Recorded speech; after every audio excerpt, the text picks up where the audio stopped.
Chapter 536. Quick! The Imperial Edict is here. Let's go. I heard that the Emperor issued an Imperial Edict in Chang'an. He said that a new White Deer College was built outside Chang'an. He said that anyone who goes to the college will be admitted for free. What? Is there such a good thing? That's right. Just a private school alone costs 100 strings of coins a year. Not everyone is qualified to go. What is this White Deer College in Chang'an trying to do? How can ordinary people like us get involved with it? Yes. I heard that the Emperor has issued an Imperial Edict. It's being posted everywhere in the Luozhou government office. I also heard about it when I entered the city with the caravan. I heard that the college's classes are amazing. It hasn't been built yet, but it's already on the same level as that Imperial College. Have you heard about this Imperial College? In front of a tea stall in the Luozhou government office, a naked man was rubbing his toes while holding a bowl and drinking tea in large mouthfuls. More and more people gathered around him. Not only the ordinary people, but also some merchants could not help but stop and watch. They did not believe that such a college existed in the world. Not only was it free, but it was also helping the ordinary people. The sun must have risen from the west. Burly man, is what you said true? When the burly man heard this, he wiped the sweat off his face and flung it away. Instantly, the crowd could not help but step back. The burly man glared at him. How can this be false? You all know who my boss is, right? He's the Duke of Chen. A few days ago, he set off from Chang'an to deliver some goods back to Luozhou. Along the way, he met someone from the palace. When my boss asked, I happened to be taking a dump in the thatch not far away. That's why I heard it for real. If you don't believe me, you can go to the government office and take a look. It's probably crowded with people now. Hearing the burly man's words, everyone could not sit still. Although everyone somewhat believed the words of the burly man, they couldn't help but choose not to believe the man's sloppy appearance. After all, this fellow was 2F** king disgusting. More and more people heard the news. There were more and more people rushing to the entrance of the mansion. Why? Because they were poor. Moreover, if he wanted to get rid of his poverty, he could only go to the study hall. Now, such a great thing had actually happened. How could this not make them seethe with excitement? The bartender of the tavern couldn't take it anymore. He threw away the triangular hat on his head and ran away. The strong men who worked as coolies in other taverns couldn't take it anymore. They all ran towards the entrance of the mansion like crazy. Basically, after hearing the news of the Imperial Edict, every family with a young adult or a 12-year-old child hurriedly ran to the gate of the manor. Although they couldn't read the words, there were people here who could read them. You only need to give them a coin, and they will tell you everything clearly. As for the person who paid the money and got the real news, he ran away with a giddy face. As he ran home, he was grinning from ear to ear. My family is going to have a top scholar. Ha ha ha, my son has finally made a comeback. God bless, my family finally has a good seedling. And in the house of a certain village outside Luozhou city. At this moment, an old man and a young man were squatting in the shade of the mud brick courtyard, weaving straw mats and bamboo baskets. On the wall behind them and in the courtyard, there were piles of woven baskets and bamboo products. There were grasshopper-like trinkets. There were also bamboo lanterns and so on. However, it seemed that business wasn't good. Many of the bamboo products were densely packed with black things. However, this was the livelihood of the family. Although the things in the courtyard could be sold for a lot of money, the things in front of them were only enough to feed the family. Old Lai, head of the family, something big has happened. Something big has happened. At this moment, on the plains not far away, a woman carrying a large basket hurried over. The middle-aged man named Old Lai's hand paused. In an instant, a bamboo strip pierced into his thumb. Old Lai raised his dark face full of frowns and angrily glared at the woman. He roared, "Damn woman, it's not even noon yet. How many baskets have you sold? You're back already?" Old Lai exploded with anger. He almost picked up the hatchet beside him. The young man squatting beside Old Lai, named Lai Ji, glanced at the woman in puzzlement. He lowered his head and continued weaving the bamboo characters in his hands. The woman not far away waved her hands even more vigorously. She seemed to be afraid of the middle-aged man. The woman was not old. She was about 30 years old. However, under the whips of life, her face was full of vicissitudes. Her face was full of fly droppings, which made her look even older. Head of the family, something big has happened. Something big has happened. Today, I heard that the emperor in the imperial palace gave us a great benefit. Old Lai, who had already raised his hatchet, was startled when he heard this. What benefit? Is the rent waived this year?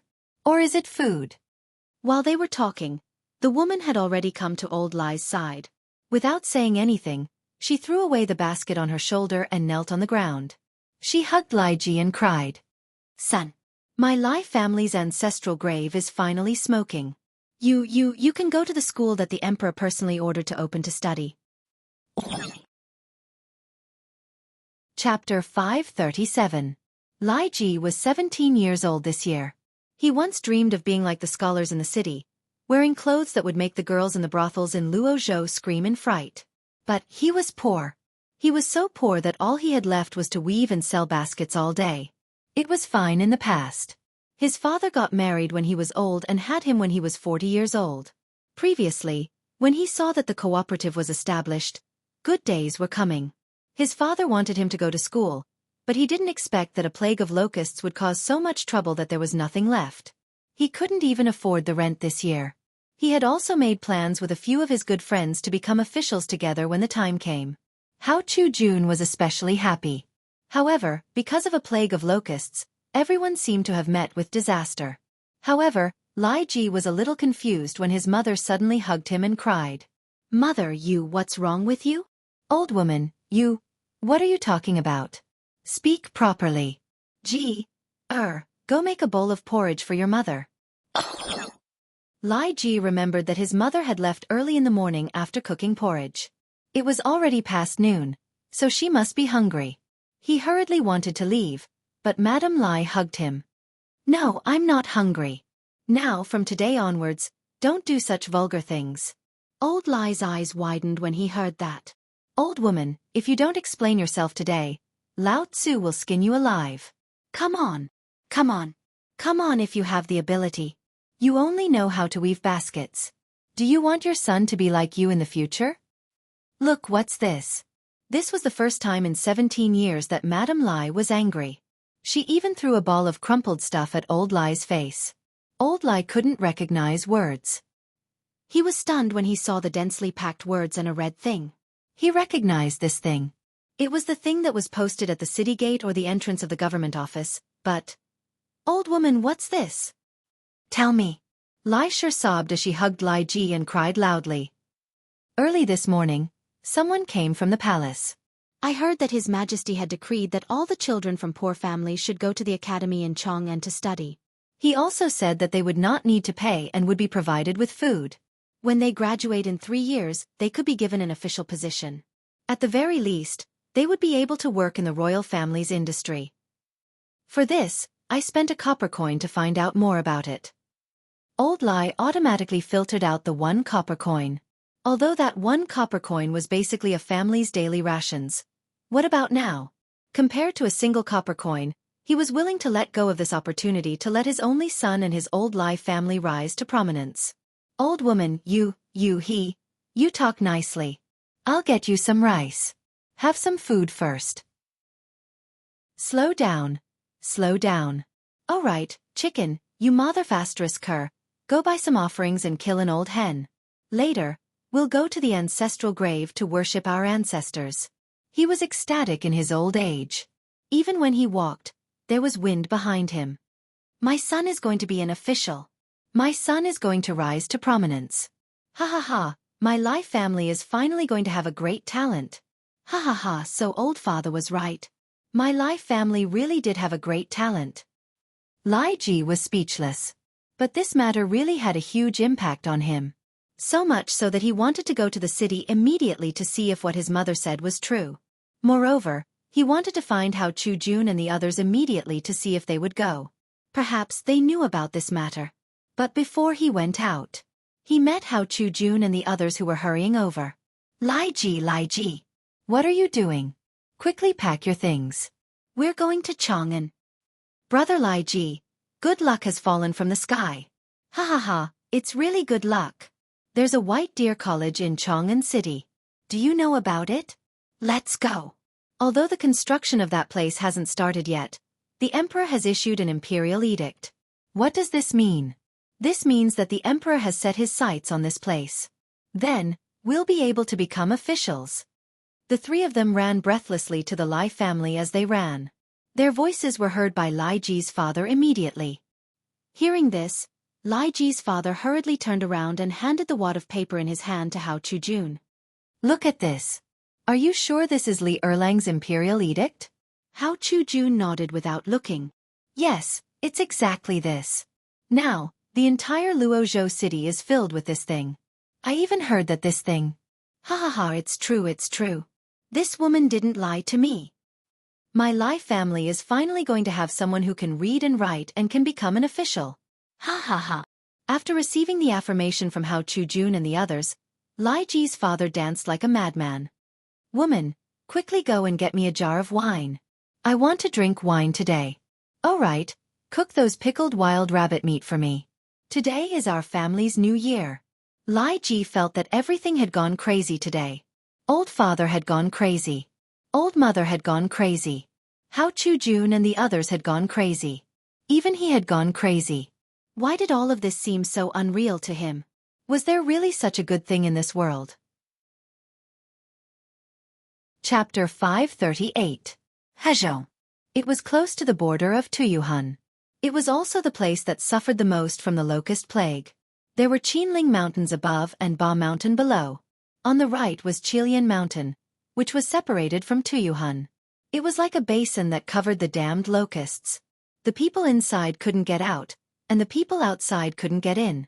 Fortunately, Li Laoer was wrong. It was the current emperor who thought of a clever idea to save Hezhou from a terrible situation. However, after the locusts left, what else was there on the ground except for the soil? On the originally fertile land, the sturdy farmers were all gone. Even the leaves on the trees were all bald.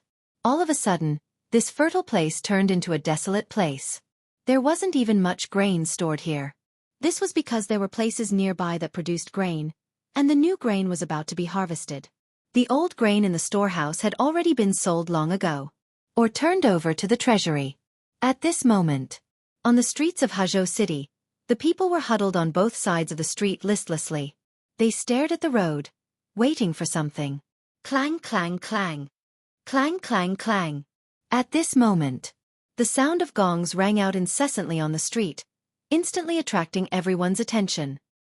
The emperor has issued an imperial edict. Everyone, come out and listen to the imperial edict. There's an academy in Chang'an. Not only is it free, but it will also provide meals. From 12 years old to 30 years old, all of you can enroll in Chang'an White Deer College. Come, everyone come out. The emperor has issued a great news. Come out. As the bailiffs of the Hezhou provincial governor's office shouted in the streets and alleys of Hezhou, everyone understood. After the crowd was stunned for a moment, the young men couldn't help but burst into an uproar. Oh my God! No wonder I had a dream last night. I dreamed of becoming a Jinsher. So it's F*King real. F*CK. There's such a good thing for free? No, listen carefully. Why is that academy different from what we heard? Didn't they say that the academy only teaches literacy? Why are there so many tricks? The young and strong men who were standing under the archway discussed and were instantly dumbfounded. He hurriedly chased after the magistrate and asked, Sir, what's going on? Wasn't this school a place to study? Why are there so many paths? I don't know. But I heard that this thing is clearly written in the imperial edict. Not only can you learn how to cook with this thing, you can even enter the imperial kitchen and cook for the emperor. If you can learn other skills well, you can even work in the Ministry of Works or the Ministry of Agriculture. With the Yamen runner's explanation, everyone finally understood. All of them widened their eyes. So, this isn't an academy either. However, the man glared and threw a notice at the young man's face. Look for yourself. If you don't study and can't read, do you think His Majesty would spend so much effort to think of you? You still have to read this book. Otherwise, when you enter the palace and the emperor gives you something, how can you survive in the palace if you don't understand it? While speaking, the Yamen runner left. There were too many people around, and he was annoyed. However, the people who stayed were all dumbfounded.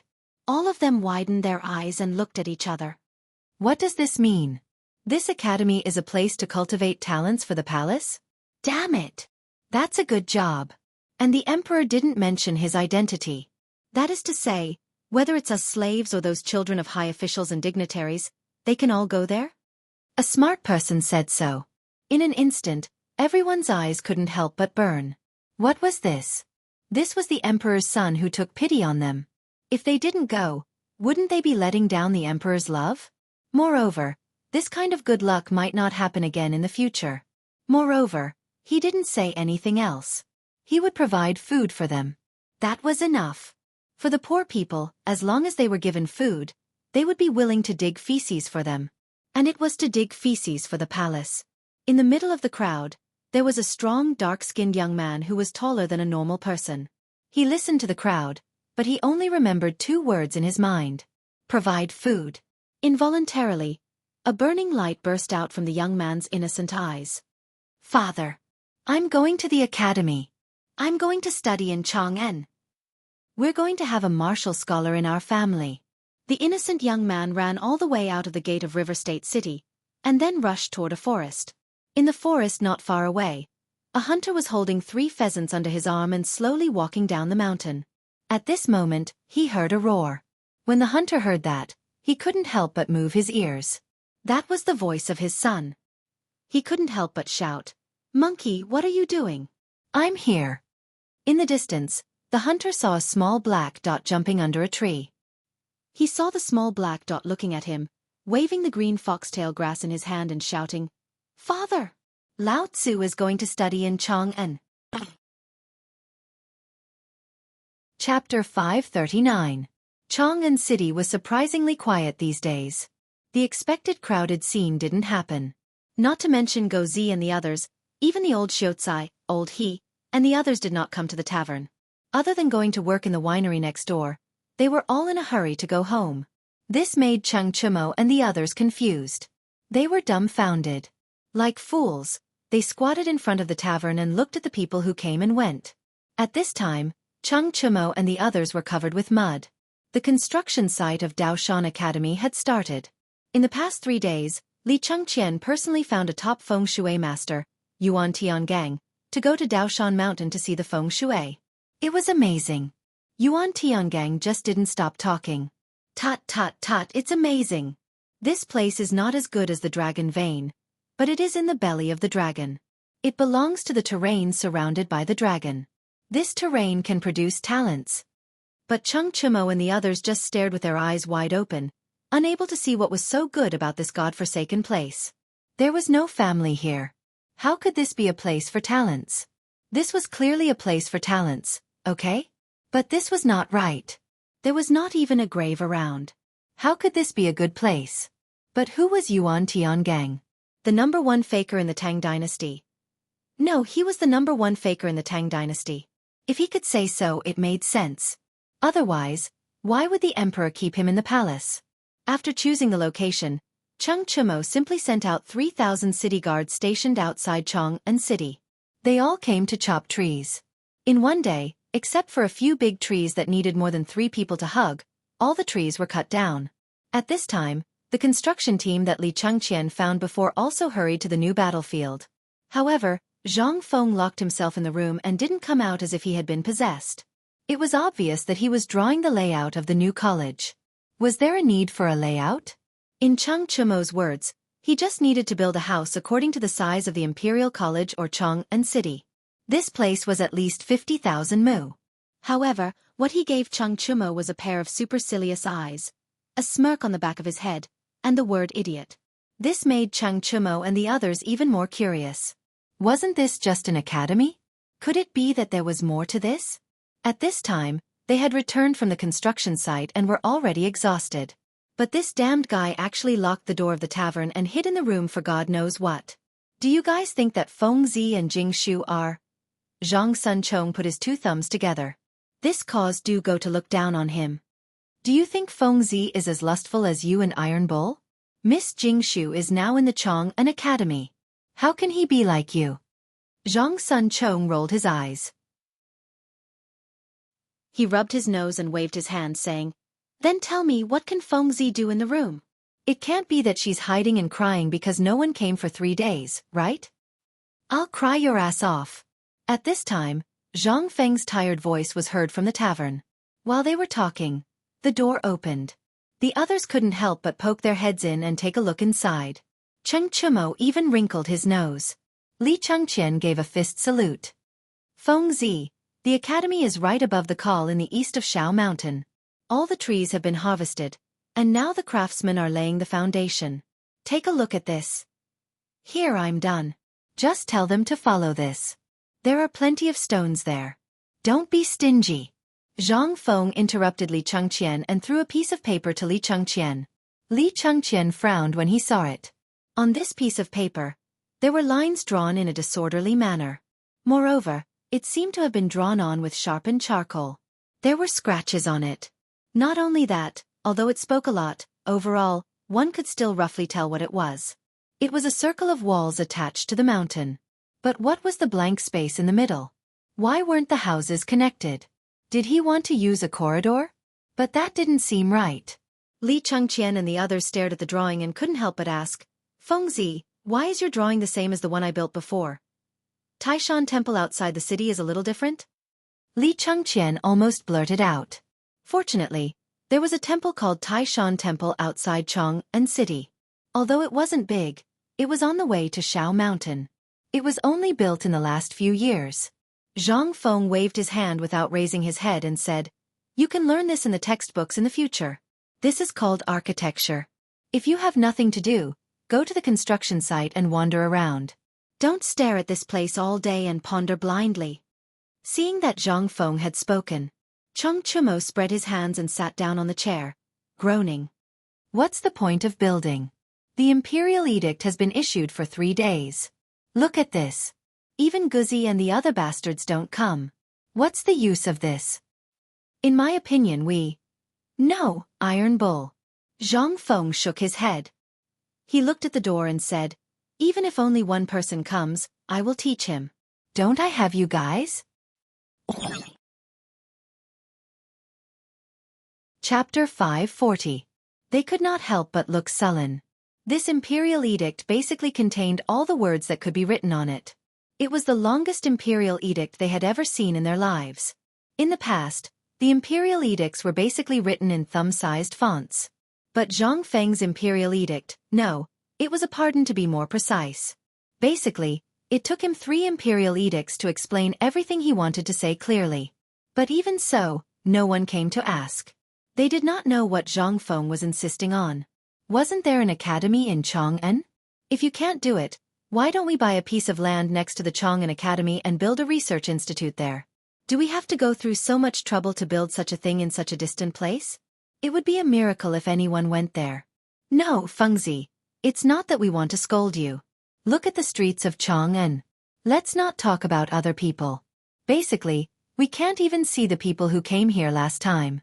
Go and take a look at the streets now. Look at Guzi, Zhuzi, and Old He. They all seem to be very busy. What is this? They are all hiding from you." Zhang Feng was stunned when he heard that. No way. In the past few days, he had been thinking about whether to build the academy in the style of the Tang dynasty, or design it according to the style of the 3-story buildings in the future. He really did not pay attention to this matter. "Fengzi, tell me the truth. Is there something wrong with this imperial edict? Or is there something wrong with your teaching philosophy? Although we think this thing is really awesome, you have to know that not everyone will be like us." Li Chengqian reminded him. Zhang Feng could not help but be led astray. This matter was really a little strange. Originally, this set of philosophy was developed by combining the current atmosphere of the Tang dynasty, the system of slavery, and the way of technical schools. Logically speaking, this thing should be very popular. Why did no one come? Li Gon, have you guys heard any news recently? Li Chengqian spread out his hands and smiled bitterly. It's good to hear someone scolding you. But the strange thing is that it's as if no one knows about this matter. No one mentions it at all.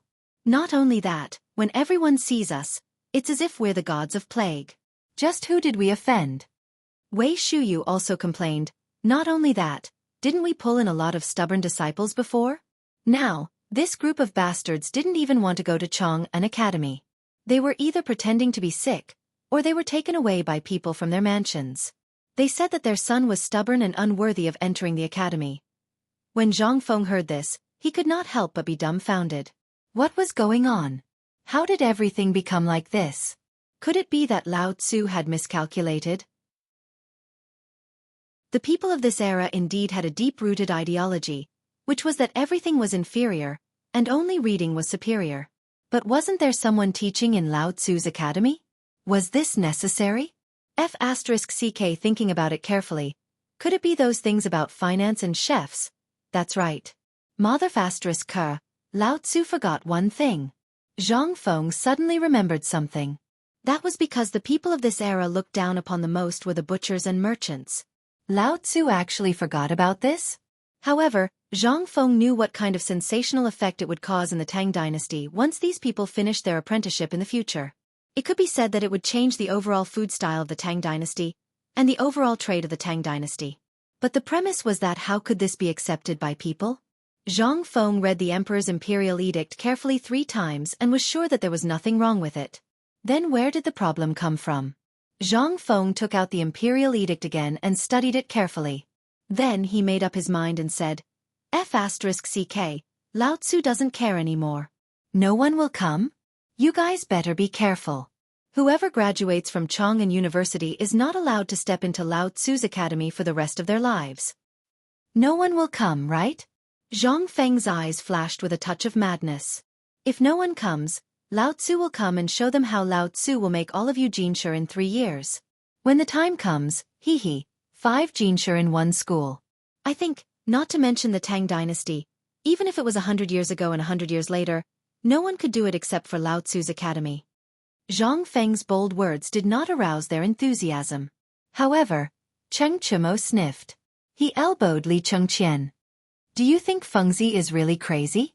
5 Jinsher in 1 school. And Lao Tzu can't even read a few big words. Does he want me to be a Jinsher? It wasn't just Cheng Chumo himself who didn't believe it. Of the 5 people present, no one believed that Cheng Chumo could pass the Jinsher exam. But Li Chengqian and Du Go looked at each other. They thought it was impossible at first. But after thinking about it carefully, if it was someone else, it was really impossible. But it was hard to say for this crazy person. However, they knew one thing. In the future, their lives would be really difficult. Chapter 541. As expected, retribution came. After Zhang Feng confirmed that even if only one person came, he would still set up the college. Cheng Chumo and the others had a hard time.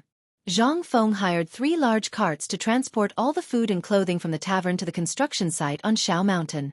How could he say that he wanted to share the joy with the people? But this time, the heavy responsibility of building a simple temporary residence fell on Li Chengqian and the others. But how could the imperial craftsmen let the crown prince do it? They hurried over to help.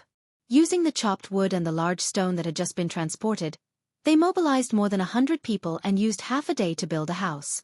Although it was rushed, the craftsmen didn't dare to be careless. Under Gan Ziyuan's angry scolding, although it was a temporary residence, it was built according to the standards of the imperial garden.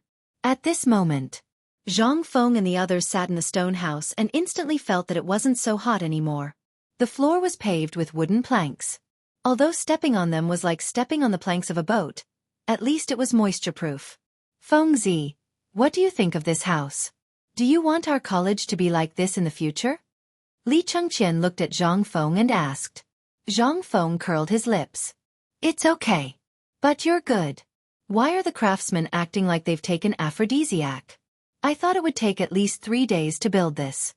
He originally wanted to give these guys a difficult problem, but he didn't expect them to finish it in half a day. Fengzi, what do you want to do with our White Deer College? Li Chengqian didn't want to talk about this matter. The more he talked about it, the more likely he would give himself away. He hurriedly changed the topic. If White Deer College is built according to the Imperial College, then this blueprint of yours. I don't understand. Zhang Feng shook his head and sat down beside Li Chengqian. You don't understand this, right? What do you think of our college compared to the Imperial College? We're short of people. No, we lack everything. Not to mention the students, we only have you as a teacher. When the time comes, the Chang'an Academy will need an old Shiozai. By the way, Fengzi, how long have you not been to the Chang'an Academy? Dugo wanted to ask something, but when he heard about the Chang'an Academy, he could not help but think of a person. The Crown Prince's junior tutor, Li Gang. He wondered if Zhang Feng knew that this person was in the academy. Zhang Feng scratched the back of his head. Well, aren't I busy? The old scholar didn't say anything, so I didn't go. That is to say, you haven't been to the academy since it opened? TSK, TSK, TSK, TSK, TSK. Cheng Chumo and the others were filled with disdain. Zhang Feng couldn't help but feel anxious. Lao Tzu is always thinking about making money. Without money, how can the academy continue? Moreover, they didn't even get Lao Tzu's permission and secretly brought in 30 stubborn people. Lao Tzu said that the academy is yours to run. Do you really think that place is your playground? If it weren't for the old scholar, I think the few of you would have turned Lao Tzu's academy upside down. Zhang Feng directly threw the responsibility to them. He had said long ago that Li Chengqian and the others would be in charge of the Chang'an Academy. Because the academy's original intention was not to run a formal academy. After the emergence of the Academy of Science, Zhang Feng had already given up on that place. No, it could not be said that he had given up. The Chang'an University was not given up. It was left to those bookworms and become the White Deer College's Chang'an office or a courier station. In this way, Chang'an and Shao Mountain would have a connection. However, Zhang Feng did not understand why they were talking about the Chang'an University. He could not help but ask, "Why are you talking about this?" "Well, do you know Li Gang?" Li Gang.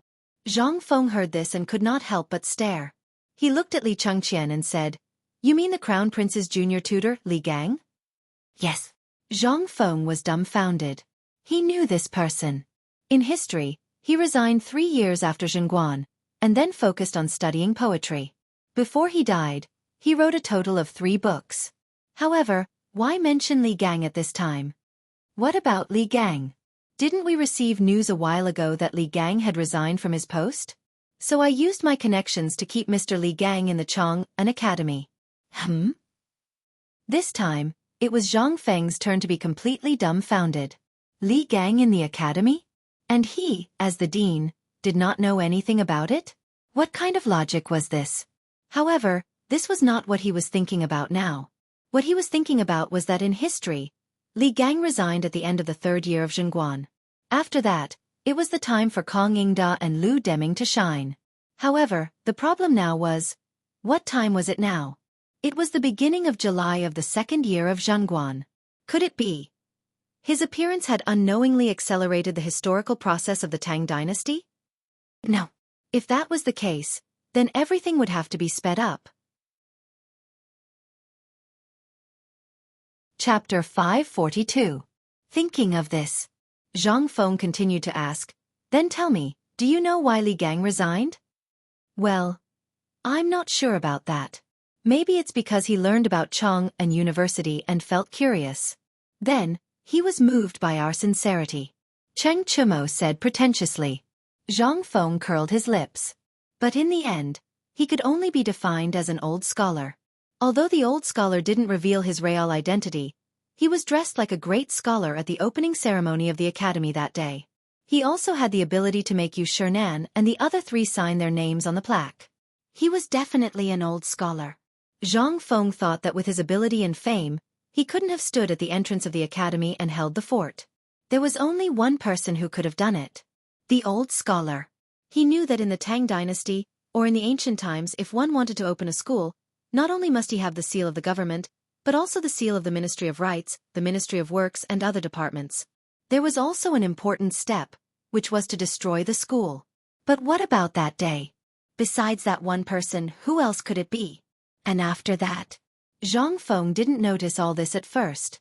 But now that he thought about it carefully, this old scholar was really awesome. This way, Zhang Feng could leave the old elementary scholar in Chang'an with peace of mind. Moreover, this made Zhang Feng think that he couldn't be the only teacher in the academy. Otherwise, he would be exhausted to death, and he wouldn't be able to cope.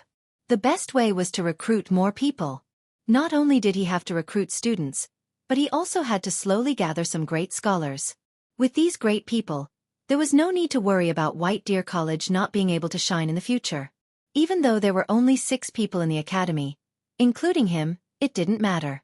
When the imperial examination came out, there would be 5 scholars. No, once the 6 scholars appeared, they would be a living signboard. At the thought of this, Zhang Feng could not help but have a plan in his mind. Don't worry about Chong and University for now. Leave it to Mr. Li Gang and the old scholar. I'm not worried. Our main focus now is on White Deer College. Once the college is established, we'll bring them over. Then, the reputation of the college will naturally rise. Seeing Zhang Feng recover from Li Gang's attack so quickly, and in such a casual manner, Li Chengqian and the others couldn't help but be stunned. Originally, they thought that they would have to spend a lot of effort to persuade him to accept Mr. Li Gang's matter. After all, Li Gang's reputation was out there. But he didn't expect Zhang Feng's reaction to be so calm. This wasn't normal. This was the Crown Prince's junior tutor, Li Gang. They wanted to show off to the whole world. Unexpectedly, this guy seemed to have expected it. Their fists punched the air, and it was hard to imagine how uncomfortable it was. However, they didn't investigate the old scholar's background like Lao Tzu did. Or perhaps, they didn't think that the old scholar was in that direction. Otherwise, they wouldn't have dared to say what happened today even if they were beaten to death. The few of them were rebuffed, but they didn't care. Cheng Chumo said proudly, "Well, Fengzi, I used countless connections these days to get the construction plan of the Imperial College. Although our place is remote, we still have to fix what needs to be fixed. I think that our mountain gate should be as big as the city gate of Chang'an City. Also, the design of our house should be similar to that of the Imperial City." Hearing this, Li Chengqian couldn't help but nod. "Fengzi, Tainyo is right. Leave this matter to me. When the time comes, our college might become famous and the emperor might visit. What if the college isn't grand enough? Although we don't have many people now, once the house is fixed, there will naturally be people. What's wrong with you? You want to make this place into an imperial palace? You're really not afraid of death. Let me tell you, don't worry about this house. I've already thought about it. It's fine to talk about it here, but if those craftsmen hear it, you'll definitely lose your heads." Zhang Feng pointed at them and shouted, as if he hated the fact that they didn't fight for it. He waved his hand and said, "Who said that Lao Tzu's college has no people? Just wait and see. Lao Tzu has already come up with the second set of plans these days. The imperial edict should have played its role. However, the reputation of our Chang'an University is a little. So the people in Chang'an are watching. So, it's time to move on to the second step of the plan." Hearing Zhang Feng's words, the few of them looked at each other and couldn't help but be confused. They asked in unison, "What did you think of?" "What did he think of?" "Hee hee." Zhang Feng laughed. In an instant, the few of them couldn't help but stare at him with their eyes. This guy laughed so sinisterly. He must be up to something. This time, Zhang Feng had been holding back for so many days. Could it be that he was really planning this big move? Li Chengqian and the others couldn't help but continue to ask, "Fengzi, tell us, what big move are you planning?" Chapter 543. Li Chengqian and the others had already figured out Zhang Feng's usual tricks. Once this kid chuckled, it was definitely a big move. Once he talked about something seriously, it was basically because he was thinking about it in his heart. Either he was not sure about it, or he was thinking of a way. Once this kid started to show off, it meant that he had already thought of a way to say what he wanted to say. Moreover, it was a big circle. That was why Zhang Feng was smiling so cheekily. Li Chengqian and the others immediately perked up. "Fengzi, you've seen our current situation. There are only 6 of us on this barren mountain. Once these craftsmen leave, this big college will probably be haunted. See, don't hold it in anymore. Tell us. I want to hear it." Zhang Feng rubbed his hands cheekily and placed a piece of charcoal that had been sharpened into the shape of a pencil on the table. He folded his arms and lay on the tiger-skinned recliner, looking at them. When they saw this, their eyes instantly turned red. "You don't want to tell us?" Let's go, let's go. Boring. Boring. Sigh. I thought Fengzi would come up with something. That's it? Mother asterisk her. This kid is definitely up to no good. Let's go, let's go. Zhang Feng was dumbfounded. Wait. F asterisk CK. When did Lao Tzu say that he won't tell you? Can't you let Lao Tzu brew for a while? Brew my ass. As Cheng Chumo spoke, he was about to take off his boots and hit Zhang Feng. Zhang Feng then said, the locust plague in Chang'an is over, right? His ambiguous words instantly stunned Li Chengqian and the others. Cheng Chumo raised the smelly boots up high, causing them to sniffle. Zhang Sun rushed over, snatched them, and threw them out. Instantly, the smell in the room became slightly better. One of Cheng Chumo's followers picked up the boots for him. Li Chengqian pointed at that person. Scram. That person recognized Li Chengqian. He hurriedly shrunk his neck and ran away. It was 2F asterisk King Smelly. Zhang Feng pinched his nose and looked at Cheng Chumo's feet. There was a big black thing in this guy's feet. Zhang Feng's stomach couldn't help but twitch. Cheng Chumo didn't feel anything. After taking off his boots, he felt very cool. Sitting on the chair like that, she even raised her leg and shook it. Li Chengqian couldn't take it anymore and slapped Cheng Chumo on the head. Go and wash Lao Tzu's feet. Otherwise, you're not allowed to take another step into this house. Cheng Chumo ran away with his tail between his legs. He had no choice. Since the Crown Prince had spoken, how could he dare to defy him? He simply took off his boots and rubbed his feet in the mud at the entrance of the house for a while. He then let a few of his lackeys smell it. After confirming that there was no stench, he ran into the house barefooted. Only then did the smell in the house fade slightly. Zhang Feng let out a long breath and hurriedly ran to the window. He leaned against the window and breathed in the fragrance of the soil. Only then did he say, the locust plague in Chang'an should have passed. However, this period of time is originally the season for the people to harvest their food. But the food in this field, you know it too. Li Chengqian and the rest didn't understand what Zhang Feng was trying to say. They hurriedly asked, then, what does this have to do with our school? It has to do with it. Of course it has to do with it. Zhang Feng said with certainty. Long ago, I told your father to stock up. Didn't I get a lot of things from that Zhenla King's silly son? I know that. You actually scammed that Crown Prince Zhenla until he was only left with his clothes. You're also impressive. But I'm very curious. What did you say that time? Li Chengqian couldn't help but laugh at the thought of Prince Zhenla's awkward expression when he came to visit him. Zhang Feng waved his hand. It's nothing to worry about. Let's not talk about it. What I want to talk about is that this grandson is really rich. Do you know how much I sold those things? I sold them for a total of 15,000 strings of cash. And usually, do you think Lao Tzu is really short of money? Cheng Chumo's eyes widened. You're still talking about this? When our fathers went to your place that time, didn't you F asterisk King scam them to death? Scram. That's the money they gave Lao Tzu for his drinks. It's my brother. Zhang Feng was about to explain when Li Chengqian waved his hand and interrupted Cheng Chumo. He asked, then what did you do with the money? Buy food. Buy food? Li Chengqian was dumbfounded. If that's the case, doesn't it mean that you used all the money earned from the car factory and the brewery to buy food? Li Chengqian was dumbfounded. Why did he buy so much food at this time? But he couldn't help but think of something uncertain. Could this kid be thinking of the same thing as what he told his father last time about stocking up on food? That would be terrifying. How much food did this kid stock up on? Why didn't he take it out before? Zhang Feng touched his nose and looked at them with an incredulous expression. Don't think about it. I only stocked up a little. It's only 20,000 dawn of food. PFFF. Chapter 544. They were dumbfounded. 20,000 dawn. Damn it! What did 20,000 dawn of grain mean? What did it mean? Although the emperor had stockpiled some grain before, it was only tens of thousands of dawn. Although the emperor had misunderstood Zhang Feng's words, more importantly, how could Chang and no, Guanyi have any extra grain at that time? If they made a big move, they would definitely attract Guanlong's attention. Therefore, they could only inform the state governments of this matter secretly and let them stockpile grain secretly. But now that the locust plague was over, the shortage of grain finally broke out in Chang'an. Now, the emperor had basically not eaten for 3 days because of this matter. He was so worried that his hair turned white. It was impossible to get grain from outside the Guanyi.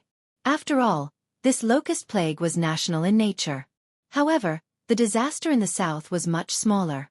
Although there was grain in the south, it would take at least half a month or a month to harvest and transport the grain from the south. After all, along the way, there were disasters everywhere.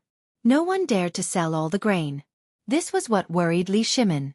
And now, one could imagine what these 20,000 dawn of grain meant to Chang'an. It meant that at least 20,000 people could be saved from starvation. 20,000 people. Li Chengqian's eyes were about to turn red. He wished he could grow wings and fly back to the palace to tell his father about this matter. Fengzi, are you sure you have 20,000 dawn of grain? Li Chengqian grabbed Zhang Feng's hand subconsciously. This matter was too important to him. His current position in the court was somewhat awkward.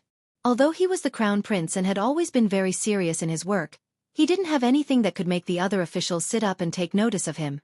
This was a very dangerous thing to do. If at this time, Zhang Feng felt that way. Not only did Li Chengqian tightly grab both of his hands, his entire face was trembling with excitement, and his gaze was as if he was looking at a peerless beauty. Zhang Feng's hair stood on end, and his entire body was suddenly covered in goosebumps. If it weren't for his strong restraint, he would have kicked Li Chengqian's third leg, until it exploded. Dugo couldn't bear to watch any longer. He nudged Li Chengqian. Li Chengqian did not react. In the end, Zhang Feng could not hold back the disgust in his heart. He kicked Li Chengqian over. I didn't expect you to be this kind of person. F***ck. Glass actually appeared in the Tang dynasty? F***ck. F***ck. Damn it. What the hell was this? Zhang Feng secretly swore in his heart that he would definitely keep a certain distance from this grandson in the future. This was too **king annoying. Although Li Chengqian had fallen flat on his face, he still crawled up with an unsightly expression. He didn't even bother to pat the mud off his buttocks. He was about to step forward again when he was stopped by Zhang Feng. Stop, if you have something to say, we can talk. Be good, or else Lao Tzu will ask your father to bring you back. Zhang Feng pointed at Li Chengqian and shouted. Only then did Li Chengqian come back to his senses. Zhang Sun hurriedly went forward to smooth things over for Li Chengqian. That, Fengzi, don't blame him. You also know that these days, after the locust plague, everyone has tightened their belts and is lacking in food. But 20,000 dan of food suddenly appeared in your place. Tell me, who wouldn't be excited to the point of going crazy? So, Fengzi, you can only talk about this in front of your brothers. Don't tell anyone else. This is something that can take people's lives. Outside the door, Gan Ziyuan seemed to have something to report. But at Zhang Feng's door, he saw something that he would never forget in his life. The sons of the High Dukes and the Crown Prince were all standing in front of Zhang Feng, the shopkeeper. And that kid actually kicked the Crown Prince to the ground? F***ck this. F***ck this. Did Lao Tzu see a ghost? Gan Ziyuan couldn't help but lie on the ground as if his whole body was shaking. However, his eyes were still fixed on Li Chengqian. He saw Li Chengqian stand up as if nothing had happened and ask that kid in a tone as if he was asking for advice. Then what did he say? He even asked the emperor to drag the crown prince back? Oh my god. Was Lao Tzu dreaming? He was the crown prince. F***ck this. He couldn't take it anymore. Lao Tzu couldn't see it. He had to treat it as a dream. If the crown prince were to see this, then at the very least, he wouldn't be able to keep this pair of shields. At the very least, not only would he lose his livelihood, but his brothers would also lose their lives here. After all, since ancient times, what hadn't the royal family done to cover up their shame? Right now, Gan Ziyuan's legs were trembling. He was lying on the ground, and his head was buzzing. No, Lao Tzu didn't see anything. He didn't see anything. He didn't hear anything. Lao Tzu didn't come here. Alright, where is this? What is Lao Tzu doing here? While he was talking nonsense, Gan Ziyuan hurriedly ran away. Along the way, He left behind the smell of urine. Chapter 545. Inside the room. At this time, Li Chengqian had finally recovered. However, the few people in the room did not notice that Gong Ziyuan was outside. Otherwise, how could it be so good? However, at this time, Li Chengqian suppressed the thought of robbing Zhang Feng and said, "Feng Zi, do you know that although the government has stepped in and forcibly suppressed the grain price, it has skyrocketed to 12 copper coins per caddy? There is even a faint trend of price increase. How are you going to deal with the 20,000 dawn of grain in your hand? Also, how come I don't know what channel you use to buy the grain? Shouldn't you tell me about this channel? After all, you also know that I have a big family and a big business." Get lost. Zhang Feng could tell that this guy was still clinging onto the 20,000 dawn of grain, and wouldn't let go even if he died. This grain was bought by Lao Tzu from that barbarian merchant. That big fool thought that Lao Tzu bought it at a high price. He really thought that Lao Tzu was stupid. Hee hee, but that old guy is probably looking for me all over the streets of Chang'an City right now. Beard. Li Chengqian was relieved. The grain of the Tang dynasty was basically reported in the treasury. Except for the grain of the big families and the grain of the foreign merchants, basically all the grain of the Tang dynasty was recorded in a book. And this barbarian merchant was one of the most uncontrollable people. Every time these fellows came to the Great Tang, as long as they saw something that could earn them money, they would do their utmost to hoard it. Perhaps it was because the grain was about to be harvested and the price of old grain would inevitably drop, so when the price was about to drop, they met Zhang Feng. It was unknown whether this beard was unlucky or not. Why did he meet Zhang Feng? How good would it be if he met this crown prince? Feng Zi, what are you going to do with the 20,000 dawn of grain? This was what everyone was looking forward to the most. As for where the grain came from, it was not a problem. The key now was that there was a shortage of grain in the Tang dynasty. If the person in front of them wasn't Zhang Feng, then these fellows would have definitely snatched it. However, they didn't dare to snatch Zhang Feng's things. If Lao Tzu found out about this, they would be in deep trouble. This was also what the few of them were most worried about. Under the trend of high benefits, people could do anything. There was also a saying that went, "Treasuring a jade ring becomes a crime." If the 20,000 dawn of grain were to be known by others, then things were going to get really interesting. Zhang Feng snapped his fingers. Then he said slowly, "Since I only let you know today, you can rest assured that the 20,000 dawn of grain will definitely be stored in a place that none of you will ever think of. And this matter, other than the few of you, only that hapless bearded man knows about it. But now, that bearded man will probably never find me." "Are you sure?" If that kid were to play dirty and expose this matter, Feng Zi, do you know what kind of impact these 20,000 dawn of grain would have? Li Chengqian cautiously said. Killing intent had already appeared in the depths of his eyes. This bearded man couldn't be allowed to live. However, Zhang Feng's next sentence made him feel completely at ease. "Yes. Don't worry, don't worry. That bastard doesn't even know Lao Tzu's name, let alone my face." Lao Tzu put on makeup and a fake beard. He even sprinkled cumin powder on himself before making the deal with him. Now, even if Lao Tzu were to stand in front of him, he definitely wouldn't be able to recognize me. What a joke. Wasn't he just speaking in a foreign accent? Just casually saying, "work hard," would undoubtedly lead the conflict to the Japanese. When the time came, even if the bearded man wanted to find trouble, he would find trouble with the Japanese.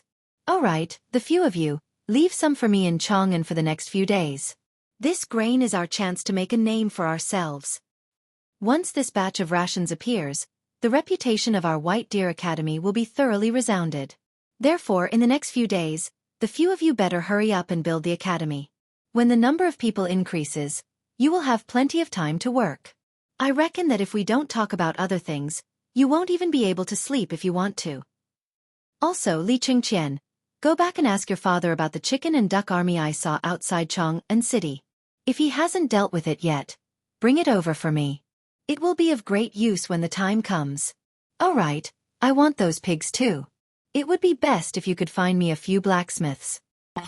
Li Chengqian and the others were dumbfounded. Their faces were filled with question marks. Grain, chickens, ducks, pigs and blacksmiths? What was he going to do? They could understand that chickens, ducks, pigs and grain were all related to eating and drinking. However, blacksmiths were. Others didn't know, but Li Chengqian did. No one knew about this profession in other places. But in the palace, it was a unique profession. Every person who wanted to be a eunuch had to undergo the cleansing of their body by a craftsman before they could enter the palace. Suddenly, the few of them couldn't help but touch their crotches and take a step back. Was this bastard thinking of?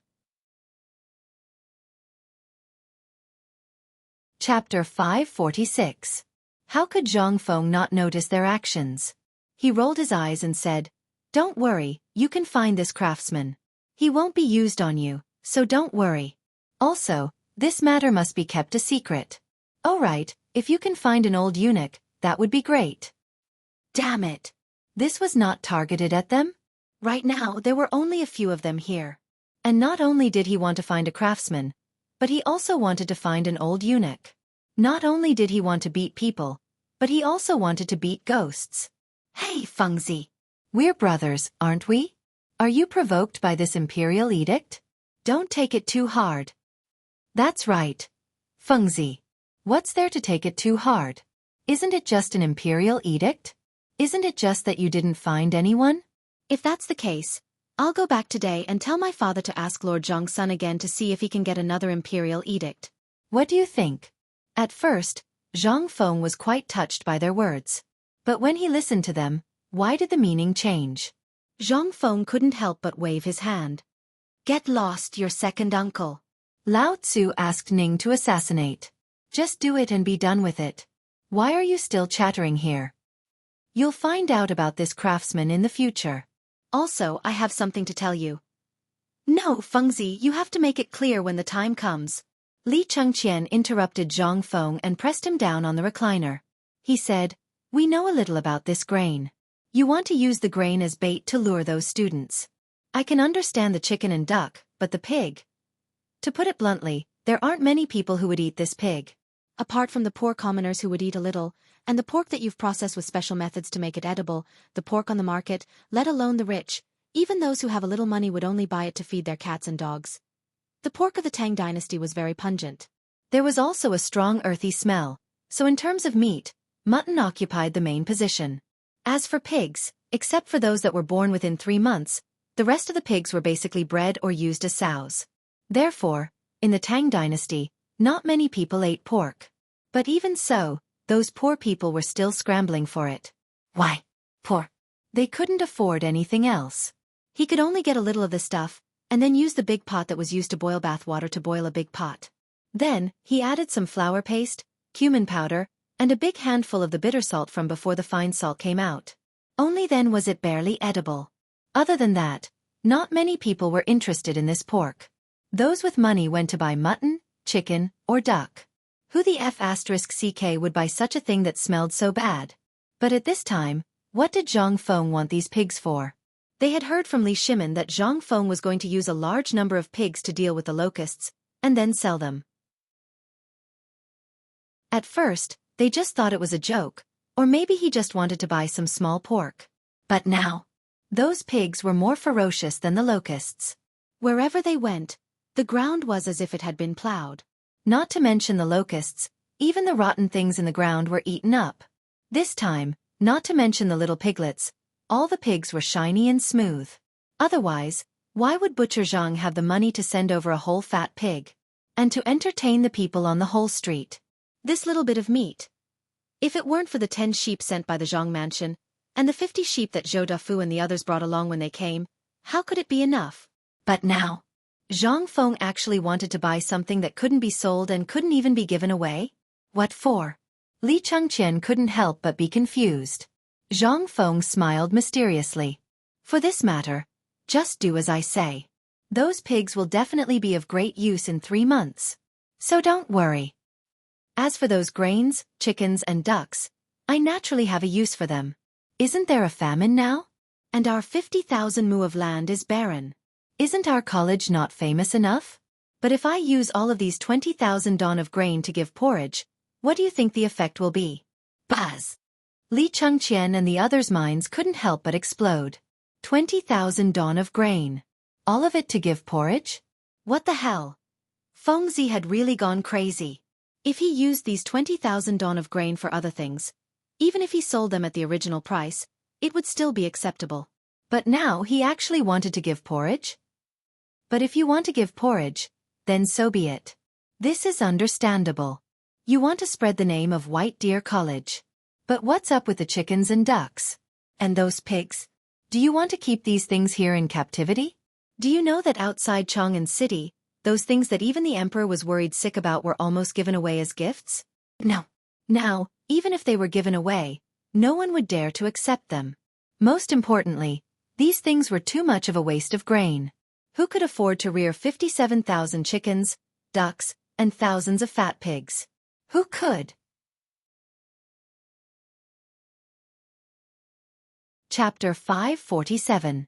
Li Chengqian left Shao Mountain in a daze. Then, he rode his horse and galloped back to the palace. The first thing he did after returning to the palace was to jump into the lake in the Imperial Garden to calm himself down. He carefully recalled what Zhang Feng had said before, then ran to Taiji Palace in a daze. The moment he entered Taiji Palace, Li Chengqian heard Li Shimin's angry roar. He couldn't help but take a deep breath and wait outside the Imperial study. After a while, the people from the Ministry of Works and the Ministry of Agriculture walked out of the Imperial study listlessly. They bowed to Li Chengqian and left in a hurry. Li Chengqian then hurried into the Imperial study. Li Shimin was furious. A few days ago, he had heard about the famine. Although they had already prepared for it and it was not to the extent of a major famine, the people could only eat a bowl of porridge that was as thin as water for a meal.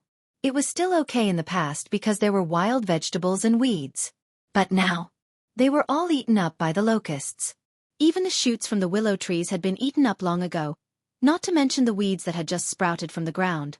In the eyes of the people, they were now delicacies. Li Shimin naturally opened the grain storage to provide relief for the people in such a situation. But today, the people from the Ministry of Works and the Ministry of Agriculture reported that there were only 40,000 dan of grain left in Chang'an. What should they do? What else could they do? Empress Zhang's son couldn't help but reduce all the grain and food standards in the Imperial Palace to the lowest. But what could they do? Li Shimin had been eating porridge for 3 days. He was so hungry that his chest was sticking to his back and his eyes were seeing stars. But just now, he received another document. It was about the grain from outside the pass. It would take at least half a month for it to arrive. As for why? Although the people from the Ministry of Agriculture and the Ministry of Works didn't say, how could Li Shimin not think of the reason? If he was targeting Guanlong, wouldn't Guanlong target them as well? What's more, Jiangnan was the largest source of grain in the Tang dynasty, except for Guanzhong and other places. And it just so happened that this place was the territory of the Guanlong people.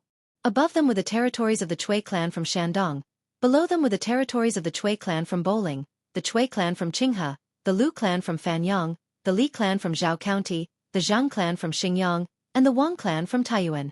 These were the most prosperous places in the Tang dynasty. But if this matter alarmed them, and if the 5 families joined forces with Guanlong, then, that was why Li Shimin was so angry.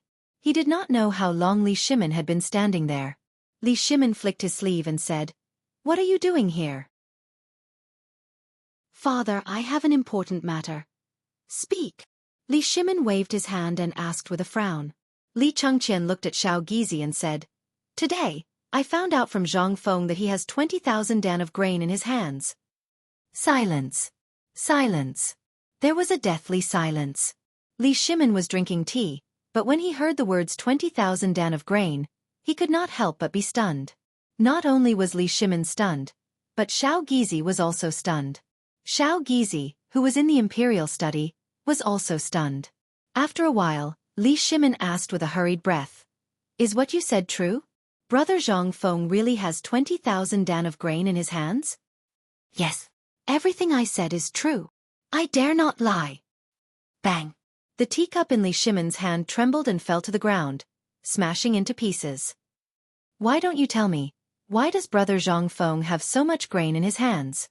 Li Shimin could not help but be excited. Right now, the grain in the pass was about to run out. Although 20,000 dan of grain might not be much to the tens of thousands of people in Chang'an, but at least it could let these tens of thousands of people survive for 10 more days. When the time came and the 70,000 dan of grain in the treasury were added, the grain shortage in Chong, and could be solved in an instant. What was this? This was good news from the heavens. Imperial Father, this. Although it's true that Feng has 20,000 dan of grain, this kid is crazy. Li Shimin was a little confused. He waved his hand and hurriedly walked down from the dragon throne. Xiao Gizi hurriedly brought a stool and placed it in front of Li Chengqian. Li Shimin sat opposite Li Chengqian and asked, "Tell me slowly. What's going on? What's wrong with Feng? Was Zhang Feng crazy?"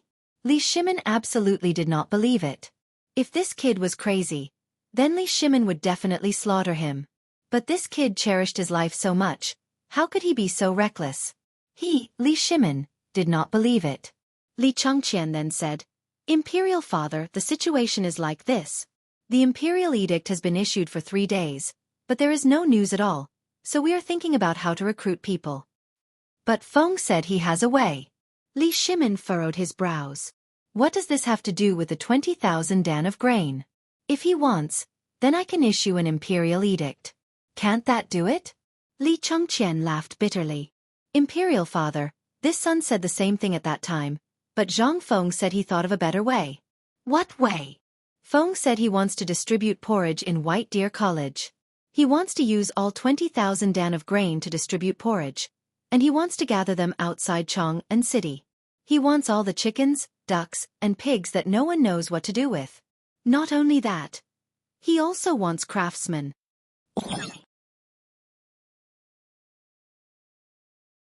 Chapter 548. Li Shimin was dumbfounded. It was easy to understand if it was something else. After all, it was chickens and ducks. With Li Chengqian saying this, Li Shimin suddenly thought of an idea. That's right. The chickens and ducks of the Tang dynasty were now idle, and they needed food to feed them. However, food was what the Tang dynasty lacked. Now, no one would want these things even if they were given away. Why? Wasn't it because there was no food to feed them? Looking at the fat and strong chickens and ducks, Li Shimin instantly patted his head. It was also very good to mince all the chickens and ducks and put them in the porridge. Not only could it reduce the amount of food, but it could also let people eat meat and increase their physical strength. This Fengzi really could come up with a brilliant idea. Little Gizi, write an edict. Tell all the prefectures to follow the standard of giving porridge. Add 5 chickens and ducks to each pot. They must use as much food as they need. Whoever dares to embezzle food will be executed by me. Little Gizi hurriedly bowed. As you wish. Go on. While speaking, Li Shimin glanced at Li Chengqian. Li Chengqian said with a constipated expression, "Father, you forgot 2 things. Fengzi not only wants chickens and ducks, but also pigs. He wants all the pigs that you are going to burn. And he wants a blacksmith. Tell me, these 2 things are completely unrelated. This Fengzi, if he is not crazy, then what is he?" This, Li Shimin was also dumbfounded. He couldn't understand what Zhang Feng was thinking now. Although the pork is a bit smelly, at the very least, it can still be swallowed by the commoners during the famine if it's processed. But why did he want a blacksmith? Did he want to open a course in this field in the academy? Li Shimin couldn't understand Zhang Feng's current approach. Perhaps Fengzi really was crazy. However, the 20,000 dan of grain and the porridge distribution event had solved Li Shimin's big problem. Although he didn't know what Zhang Feng wanted to do, Li Shimin simply didn't think about it anymore. After all, he knew that this kid wouldn't do that kind of loss-making business. Perhaps he was holding back some evil thoughts in his heart. All right, I understand. Just do as Zhang Feng says for the time being. Although that kid seems a little unreliable, the things involved are really things that you need to learn seriously. You may leave. Yes. Your son will take his leave. Li Chengqian smiled bitterly. He knew this would happen. However, if she didn't inform Imperial Father, there would definitely be a big problem when the time came. At the very least, it would make Imperial Father feel at ease. However, just as Li Chengqian walked out of the Imperial study and arrived at the Imperial garden, he bumped into Li Yuan, who was sitting on a gauze curtain and strolling blindly. The moment Li Yuan saw Li Chengqian, he hurriedly waved his hand. Gone er. Come, come, come. Li Chengqian was startled when he heard this and hastily went forward to pay his respects. Imperial grandson Chengqian greets retired emperor. Ha ha ha, all right, All right. This is the Imperial Garden. There's no need for such mortal etiquette. I seem to have been startled. I haven't seen you for almost a month. Kid, you haven't come to my place for a month. What have you been busy with? This Imperial grandson has recently been learning things in the academy opened by Brother Zhang Feng, so I forgot to pay my respects to retired emperor. Please forgive me, retired emperor. Ha ha ha, that kid. Li Yuan laughed brightly. Afterwards, he got off the carriage and walked into the pavilion in the middle of the lake in the Imperial Garden. He sat opposite Li Chengqian. Just as the two of them sat down, a palace maid brought over fruits from Zhenla. Gone. Tell me about that kid Zhang Feng. What has he been up to recently? Didn't I hear that kid bought that piece of land in Shao Mountain and even set up some White Deer College there? How is it now? This. Replying to retired emperor, everything is proceeding smoothly. Then there's the recruitment of students. I have high hopes for this academy. This impenetrable shield and that indestructible spear, I really want them. When the time comes, I'll also go to the academy. If I can become a teacher, that would be pretty good. Ha ha ha. All right. It's rare to see you. Come. Let's play? Li Chengqian was speechless. Li Yuan waved his hand. In an instant, several of his concubines swayed their waists and walked over. They sat opposite Li Yuan and Li Chengqian. The current poker cards not only far surpassed the quality of the first time he played cards with Zhang Feng in the tavern. Although they were also made of paper, at the very least they were more durable. With all the cards in place, Li Yuan seemed to have gotten a good hand. He urged these people to play while saying, "Why did you enter the palace this time? Did that kid run into some kind of trouble? You're a dignified crown prince. Don't look for your father for everything. After all, he's worried about the food shortage." Imperial grandson remembers retired emperor's teachings. It's just that that kid stockpiled 20,000 on of food and prepared to give out porridge at White Deer College. He also needs the tens of thousands of chickens, ducks, and pigs that Chang'an has stockpiled. He also needs a carpenter. That's why Imperial grandson can't make a decision, so I looked for father to make a decision. Hearing this, Li Yuan was instantly stunned. What did you say? Chapter 549. Li Yuan was completely dumbfounded. He had seen people who were out of tune before, but he had never seen someone so out of tune. You said you were awesome and daring with 20,000 dan of grain to give out porridge. You wanted chickens, ducks, and pigs. These were all small matters. It could be said that you helped the emperor solve a big problem. After all, those things consumed an astronomical amount of grain in a day. But what did you want a blacksmith for? At this moment, Li Yuan's poker game was no longer as fragrant. He really wanted to know if this Feng Zi had really gone crazy. A few days ago, he heard that the emperor had issued a decree praising his White Deer College. Moreover, it had only been a few days. Logically speaking, if it was someone else, wouldn't they be laughing in their sleep? But this kid? He always did things so unconventionally. Who was Li Yuan? With a slight turn of his head, he understood what Zhang Feng wanted to do. He was just trying to build up the reputation of his new academy. But you're just trying to create momentum. What are you trying to do by creating these things? Could it be that you want to? Li Yuan couldn't help but glance at Li Chengqian's crotch. In an instant, Li Chengqian's face turned red. Ha ha ha, fine. I won't tease you anymore. If you are busy, you can go do it. When I'm free, I will sign a contract with the White Deer Academy and stay there for a period of time. I heard from Mr. Yuan that the White Deer Academy is a good place to nurture outstanding talents. Find a good place for me to build a villa. That little brat won my villa. Imperial grandson will remember. Li Yuan waved his hand and spread out the cards in his hand. He said, "But we won this round. Pay up. Li Chengqian finally escaped from Li Yuan's evil clutches. As soon as he returned to the Eastern Palace, he saw Cheng Chumo and the others.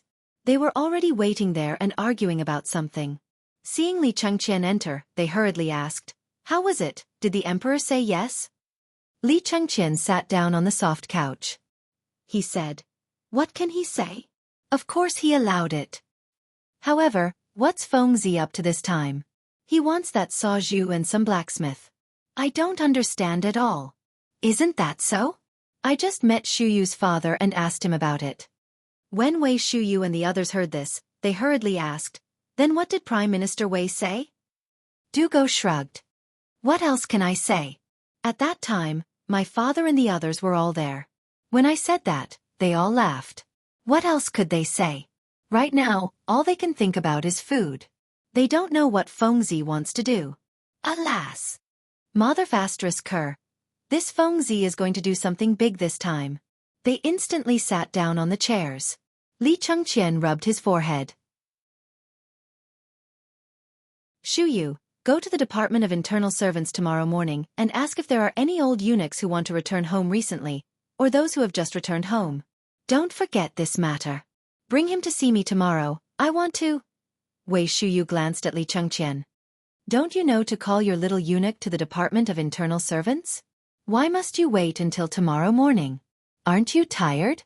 Li Chengqian slapped his forehead. "Someone come. Quickly take the Crown Prince's order to the Department of Internal Servants and ask if there are any old eunuchs who have just returned home recently." Yes. Everyone waited for about an hour.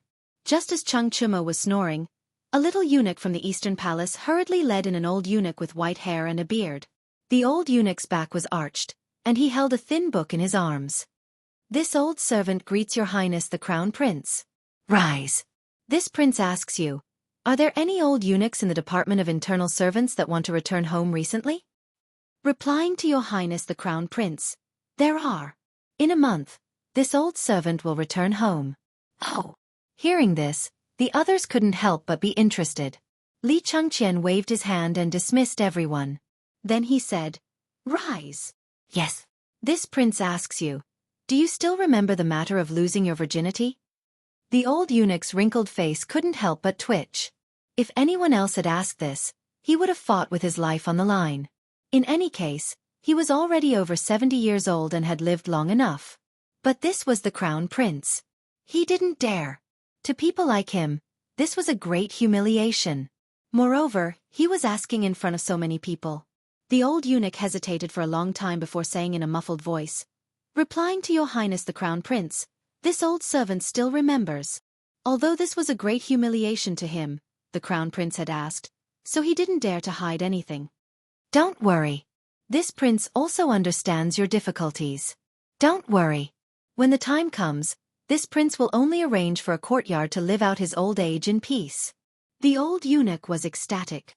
"This old servant thanks the Crown Prince for his grace. This old servant is 76 years old this year, but when this old servant was 12 years old, I was sold into the palace and lost my virginity. Although it's been 60 years, this old servant still—" Get to the point. This prince asks you, if someone were to find a carpenter for no reason, what would they do? And besides the imperial palace, where else would you find such a person? The old eunuch was dumbfounded. This. Your Highness the Crown Prince, forgive this old servant's stupidity. This old servant doesn't know why, but that's not called a carpenter. That's called a master of virginity. Besides the imperial palace, there really isn't such a person outside. Basically, all the old eunuchs in the Department of Internal Servants know how to. Hearing this, Li Chengqian's eyes lit up. So you know how to do it too?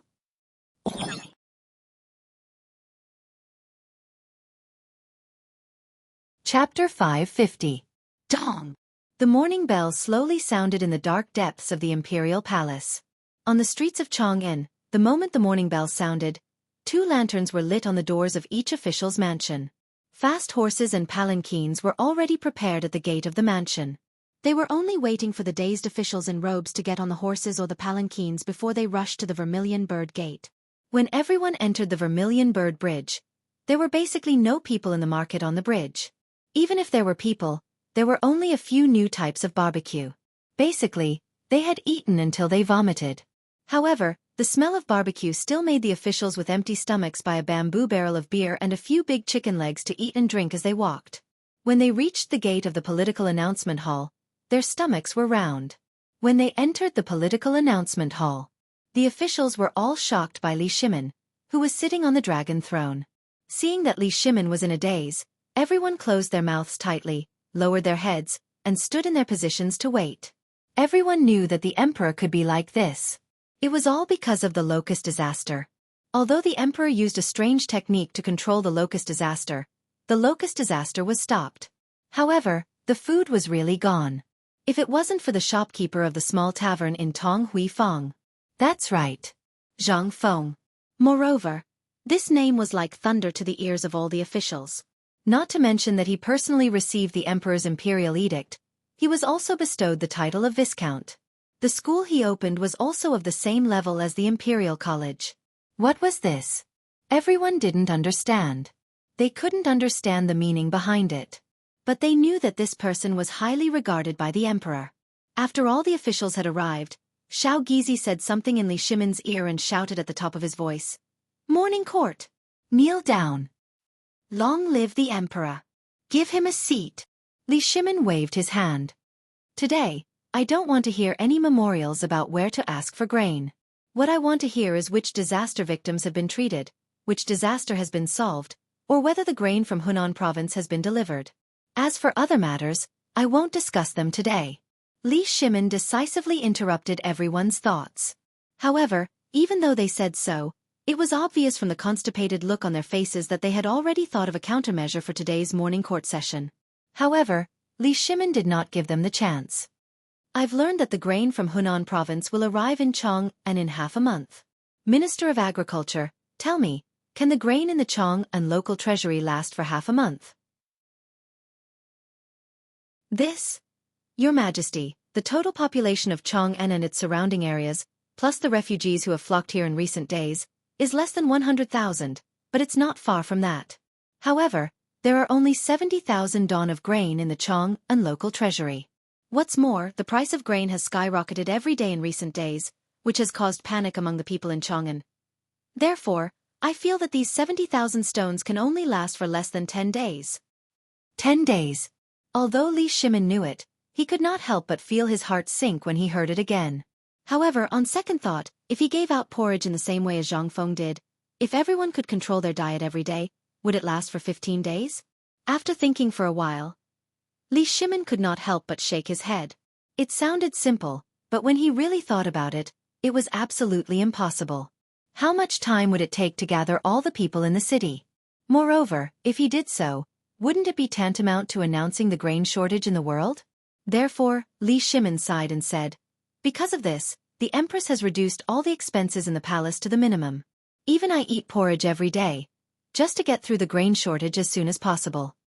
But my strength is too small, so I know that each of you has at least dozens of acres of land, and at most tens of thousands of acres of land. Alas! Li Shimin stopped at the right time. However, how could they not understand the emperor's meaning? I've already reduced expenses, and I eat porridge every meal. It's up to you. What should they do? They also had a big family to feed. What should they do? Your Majesty, this old official is willing to donate 30 dan of grain to help the disaster victims. This old official will donate 50 dan. This old official will donate 150 dan. This old official will donate 300 dan. Starting with Wei Zheng, Du Ruhui, Feng Xianling, Cheng Yaojin, and the others all spoke one after another. How could they not know the emperor's meaning? Last night, they all knew about what happened to Zhang Feng. They expected that the emperor would do something this morning. Who would have thought that they would really guess it right? Seeing that Cheng Yaojin and the others had spoken, Xiao Gizi also hurriedly knelt and said, Your Majesty, this servant's chamberlain province is willing to donate all the surplus, a total of 320 dan of grain. Good. Good. Li Shimin looked at Xiao Gizi with appreciation.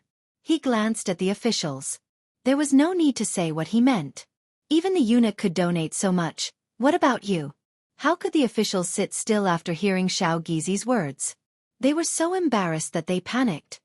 Although this old official doesn't have much land and has suffered a disaster, this old official is willing to donate half of the family's grain, a total of 57 dan. This old official will donate 30 dan. This old official.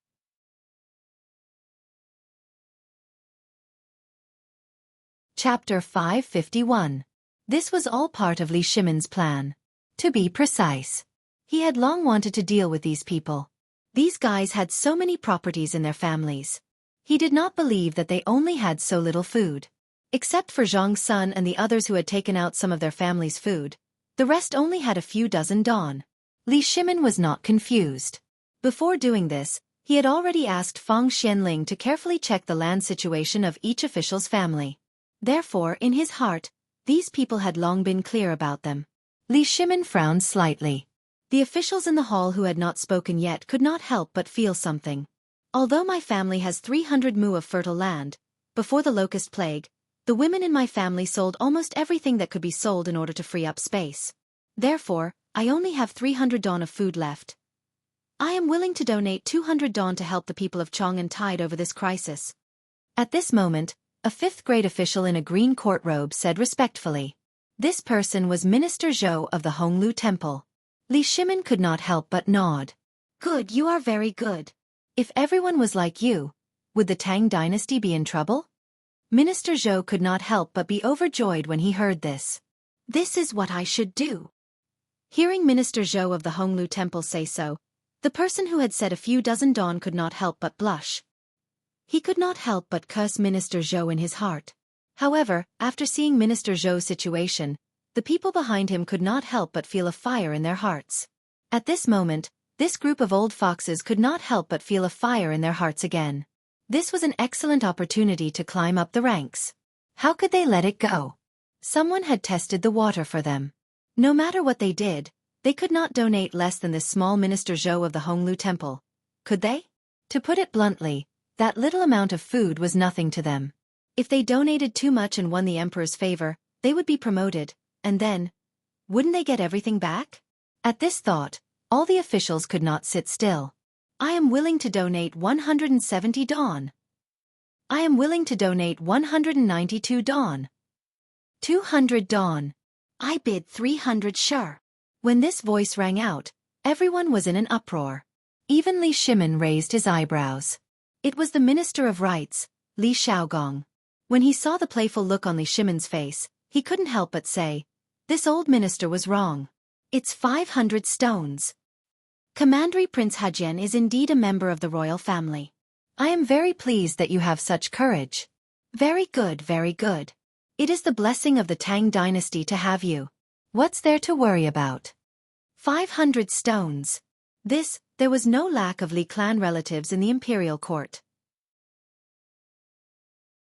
At this moment, under the leadership of Li Xiaogong, no one could sit still. However, there was no lack of stingy people among them. Even though they had learned from the mistakes of others, they still donated as much as they could. What was this? In times of famine, food was more useful than money. Now, even if you were rich, you might not be able to buy food even if you took out 1,000 strings of coins. No one was stupid. What was this food? It was life-saving money. If they donated it at this time, it would be like throwing the money into the water. How could they pay it back? No one knew how long this famine would last. Food was the foundation of whether a big family could survive or not. Who would be so stupid? Who would donate all their food? To put it bluntly, how long had Li Tang been the emperor? Didn't the previous emperors and dynasties all change in a few years or a dozen years? It was their duty to donate a little. No matter how the imperial court changed, it was still the right way to maintain one's family. This was the idea that everyone had. Li Shimin could also think of it. He could also foresee it. He didn't intend to take much from these officials. At least the food in Chang'an, plus Zhang Feng's 20,000 don, could be said to have solved this problem. The reason why he asked was that he wanted to see how many people there were. However, after this test, Li Shimin couldn't help but feel a little disappointed. Which official in the imperial court didn't he know? Who could escape his eyes? He knew the family background of Zhang's son Wuji and the others. At the first time of the locust plague in Chang'an, Wei Zhang, Zhang's son Wuji, Fang Xianling, Du Ruhui, Cheng Yaojin, and the others had already taken out a large amount of food to suppress the food price. Li Shimin was clear that they could donate so much this time. This was basically their entire family background. After a lot of things, almost 2,000 don of food had been donated at the super meeting. This was enough. At least Li Shimin could see these people clearly. At this time, Li Shimin recorded the names of all the officials who donated food in front of the Minister of Internal Affairs. Li Shimin said, "Today, I don't ask you to donate a lot, but I know that every one of you has difficulties. I don't ask you to donate a lot. I only ask that this disaster is not fought alone. But I learned something yesterday. On the abandoned mountain, someone took out 20,000 don of food and prepared to give porridge. Boom!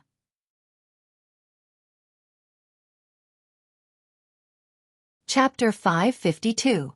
Li Shimon's words caused an uproar among the courtiers. Who is so stupid? 20,000 sure? Holy shit! Why haven't I met or heard of such an idiot before? 20,000 sure of grain. If only half of it was needed, how much land and things would they be able to exchange for? No. It seems like... Wait a minute. Shaoshan.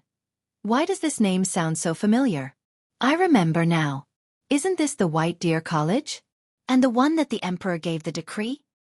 Right, I remember now. Is this the college? Why are the people in that college so rich? 20,000 sure. It seems to be the college that the Crown Prince set up. I heard that the Crown Prince wants to set up an innovative college to train himself. As soon as Li Shimon mentioned Mount E, everybody suddenly thought of something. Everyone had heard of this matter before, but it wasn't that they had heard of it. Anyone who had a son in their family was basically unable to escape the fate of being captured by Cheng Chumo and the others with great fanfare. In the end, from the emperor's point of view, this college was simply something that the emperor wanted to give to the crown prince to train himself. In fact, the emperor wanted to give the crown prince an opportunity to cultivate a team of people. There were things like the study of cooks, the study of merchants, and so on. Was this something that a college should do? When everyone heard about Shaoshan, they couldn't help but shake their heads. If the White Deer College in Shaoshan could produce talented people, they would be willing to retire and return to their hometown. What is this? They are just a bunch of stubborn people. What can they do? Furthermore, they even came up with 20,000 sure of grain. What is this? Isn't it because they want the grain in our hands? Who couldn't come up with 20,000 sure of grain now? But what the F***K is this to help the disaster victims? This is an idiot. His head must have been caught in the door. Otherwise, who the F***K would do such a stupid thing? Only a prodigal would do such a thing. Moreover, you haven't seen the Huasheng Temple in Chang'an, as well as the other temples around Chang'an. Now that the calamity has struck, none of them have left their doors. Not even a single temple has opened its doors. Why? They were afraid that those poor people would come and share their rations with them. When it came to food, other than the people in the main hall, who else could compare with them? But what about them? At this time, a minister could not sit still any longer. He bowed and stepped out of the ranks, saying, "Your Majesty, this person is willing to take out 20,000 don of grain to save our Chong'an. This is the blessing of our Tang dynasty. This old subject congratulates your Majesty." When the ministers heard this, they bowed in unison. "We congratulate your Majesty and the Tang dynasty." Li Shimon already knew that this would be the result. However, on one hand, he wanted to promote Zhang Feng of the Xingshan gang. But this seemed to have misunderstood the situation. But it doesn't matter. It would be best if they thought of Li Chengqian. This way, Zhang Feng's danger would be greatly reduced. Most importantly, White Deer College's reputation would be completely established. That was enough. Well, today's court is dismissed. You are all trusted officials of the Tang Empire, so I hope that you can also do your best to provide porridge to the victims.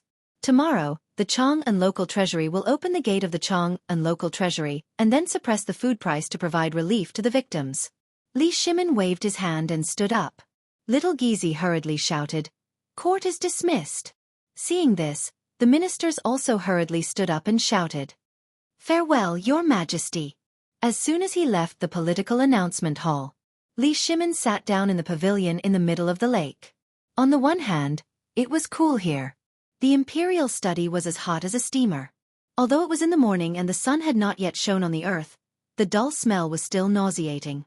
On the other hand, Li Shimon was waiting for someone. He was waiting for Zhang Sun and the others. Before Li Shimon finished reading the 3 memorials, Zhang Sun Wuji and the others really came. "Your Majesty, what does Brother Zhang Feng want to do? We have been thinking about it all night, but we still can't figure out what Brother Zhang Feng wants to do with a carpenter. Yes, it's chicken, duck, or the saw pig. We can all understand. Although the saw pig is too smelly, it is still edible at this time. But this carpenter... Well, don't talk about it. I am also thinking about it. I thought you all knew about it, but I didn't expect... Alas! Forget it, forget it. Zhang Feng has always been like this. It's hard to figure out. But since he said it out loud, you guys should go and help him. Zhang Feng can be considered to have done me a great favor. Now, how many refugees have gathered outside Chang'an City? Your Majesty, for the time being, there are at least 10,000 refugees in Chang'an City. Most of them are from other places in the city. 10,000? So many? Li Shimon's heart sank. But with 10,000 people, 20,000 dawn of grain should be enough, right? But just as Li Shimon was thinking about it, Zhang Sun Wuji reported again. But according to the spies, refugees outside the city are gathering in Chang'an from Luozhou and Qinling. For the time being, we don't know the specific situation, but this old minister guesses that if this group of people comes, Brother Zhang Feng's 20,000 dawn of grain.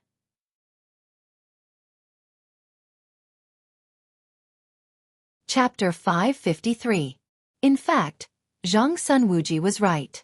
However, they were not refugees. They were people who flocked to Chang'an to seek education after learning about White Deer College. 3 days had passed. Everyone in Luozhou and the prefectures around Chang'an knew that the college was not only free, but also provided them with food. After 3 years, they would have a chance to become an official in the imperial court. Therefore, they rushed to Chang'an like crazy.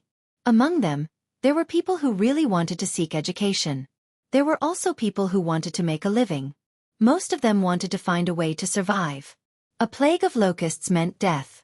Wherever the dense swarm of locusts passed, there was nothing left to see. Although Zhang Feng's winery in Chang'an City temporarily suppressed the plague, other places did not. Everyone could only watch their grain rot in the field when it was about to be harvested. Other places would not be like Chang'an, where there was someone like Zhang Feng. Although there would be some losses, at least they could get some money in their hands. But what was the use? Therefore, after the imperial edict was issued, everyone in Luozhou and the surrounding areas were in an uproar. As long as there were children over 6 years old and their families, they rushed to Chang'an immediately. At this time, on the banks of the Great River and in Qinling Mountain, everyone was enduring even if they were hungry. Even if they were so hungry that they dug worms in the soil to eat, they were still enduring. They would reach Chang'an soon. Once they reached Chang'an, they would have a good life. However, in Jiannan City, a few hundred miles away from here, the imperial edict had just reached Xiangzhou. Outside the Xiangzhou provincial governor's mansion, the provincial governor, who had received the news early in the morning, had been waiting here. When he saw the small yellow door, he hurriedly glanced at the imperial edict and was deeply shocked by what he saw.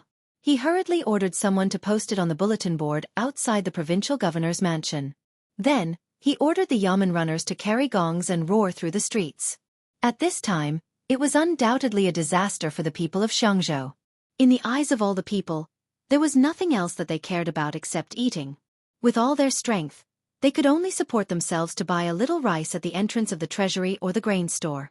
They could only support themselves so that they would not be attacked by hunger and fall asleep. However, no one knew when these days would come to an end.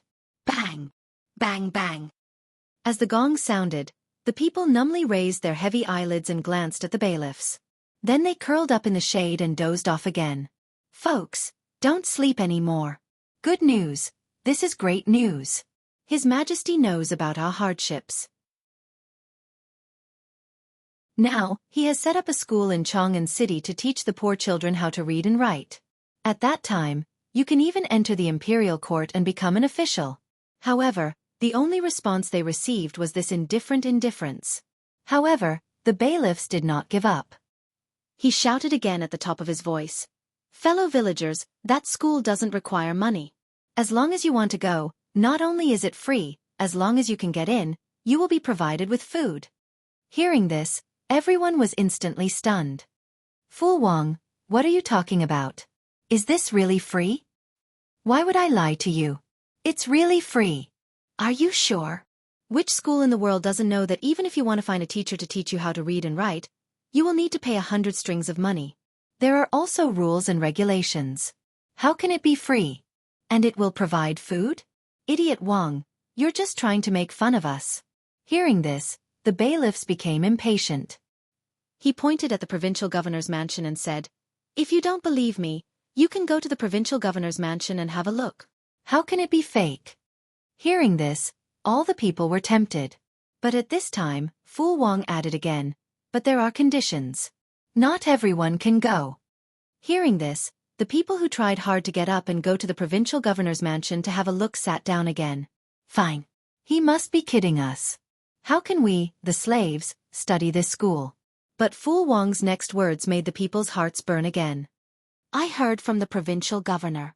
He said that the imperial edict clearly states that as long as one is at least 12 years old and under 30 years old, he can go." After this, the whole Xiongzhou went crazy. Everyone knew that if they wanted to be outstanding, what else could they do except study? Of all things, reading was the best. This was a principle that had never changed since ancient times, and everyone understood it. However, not everyone could afford to read books, which was why more than half of the Great Tang's population was illiterate. But now, when everyone heard this, they were shocked and completely dumbfounded. Mother Fastress Kerr, Fool Wang, are you trying to trick me again? Let's go. Let's go and ask the provincial governor. If that bastard Wang dares to fool us, we'll skin him alive. Let's go. On the other side of Xiongzhou, a few youths were squatting by the riverside with their buttocks sticking out to catch fish. When they had just caught a large eel, a skinny youth hurried over. "Erwa Sanwa, stop it. Something big has happened. We can go to school in Chang'an."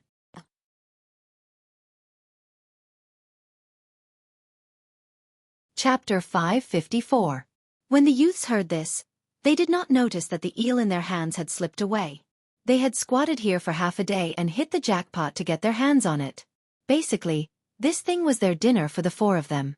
No, it was their dinner for the whole day. But now it had escaped.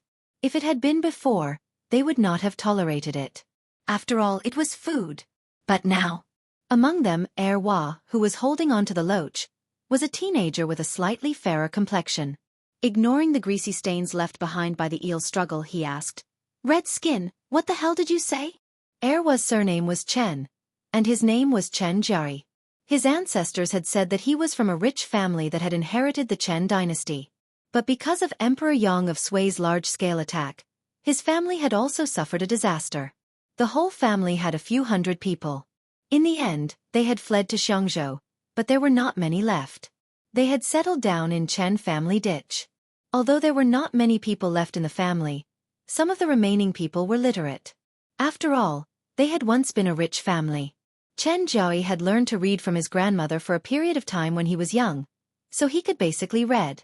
Although he was now 15 years old and his family knew that he was talented, no one dared to let him go to the academy to study because of what happened to his ancestors.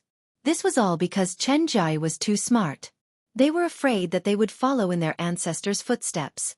But for the rebellious Chen Jiayi, being able to take the college entrance examination and enter the imperial court as an official was the only way for a man, a hot-blooded man, to revitalize the family business and survive in this era of starvation. At this moment, when he heard that he could actually study, he couldn't help but feel excited. However, when he thought of the high cost that was enough to make them look up to him, Chen Jiayi's eyes couldn't help but flash with a trace of loneliness. Then, he continued to catch fish and shrimp to prepare dinner for the family. "Erwa, come and take a look. This is the notice I picked up at the city gate. Come and take a look. I heard Li Lauer say that Chang'an City specially built a white deer college. Not only can you go to the college for free, but you can also do that. It's a round belly. Yes. Free.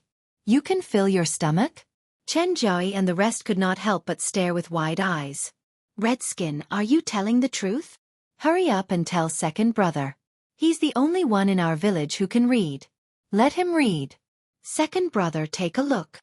When the skinny monkey with a red face ran in front of them, a charcoal-like young man snatched the notice from his hand and handed it to Chen Jiayi. Chen Jiayi looked at the notice in his hands, unwilling to give up on a single word. The few youths beside him also stretched their necks to look at the notice. Although they were illiterate, what was this thing? What was this? Li Lauer's things. If one were to take a look at it, it would be something that could be contaminated with dragon qi. When they returned to the village, it was enough to make them be looked up to in front of others. Moreover, the most important thing was that in the village, other than Erwa's family, no one else was literate. If this was true, then, wouldn't it mean that they could also study at the academy? Why didn't they think of such a glorious thing? Uncontrollably, their eyes became even more heated. At this moment, Chen Jiao's heart was blooming. Redskin, let me ask you, is this thing real? How can it be fake? Now the whole of Xiangzhou City has spread this, and basically all the strong youths are preparing to go here. Not for any other reason, but because they can fill their stomachs here. And although I can't learn this book, it's not bad to learn to be a craftsman. In the future, I can work in the official kiln. Yes, we can't read and write, but at least we have some strength. Here we can at least learn some skills. When the time comes, if we are lucky enough to get into the Ministry of Works, we will be rich. But Chen Jiai did not think so. He could not help but look in the direction of Xiangzhou City and mumbled, I just don't know if we can get a salary if we learn well at the academy, after all. What are you thinking? You are lucky enough to get a salary if you don't want a salary? Red Nose had a look of disdain when he heard this. In his opinion, the academy, which everyone could only look up to, was already a matter of luck if they did not receive a salary. How could he ask for a salary? Was this guy crazy? Meanwhile, in the Xiangzhou provincial governor's residence, a magnificent war was breaking out. A middle-aged man in a pierced official's uniform was kneeling under the sun. The servants and guards around him acted as if they did not see him and continued doing what they were supposed to do. Even the private advisor was reporting the situation outside to the provincial governor, as if it was nothing out of the ordinary. In the room in front of the provincial governor, deafening roars and shouts could be heard from time to time. If you dare to let my precious son go to White Deer College, which is for slaves, do you believe that I will burn down your provincial governor's residence? It's been a day after day. If my son wants to play, I will almost bring down the sky. How many teachers have I invited? Do you think your son is literate? As she spoke, a fat woman who looked like a meatball pointed at a young man who was lying on the bed, hugging a lamb leg in one hand and a jar of wine in the other. He was as fat as the woman. The young man seemed to be replying. Mother, I want to go to Chang'an. I want to be a high-ranking official. When the woman heard this, her heart melted. Her eyes, which were already squinted, turned into two slits when she smiled. Okay. If my son wants to be an official, I will contact the Imperial College for you. Let's go to the Imperial College. As she spoke, the woman turned around and pointed at the provincial governor and shouted, Are you deaf? Why aren't you writing a letter of recommendation to recommend my son to the Imperial College? Only despair was left in the eyes of the provincial governor when he heard this. Okay.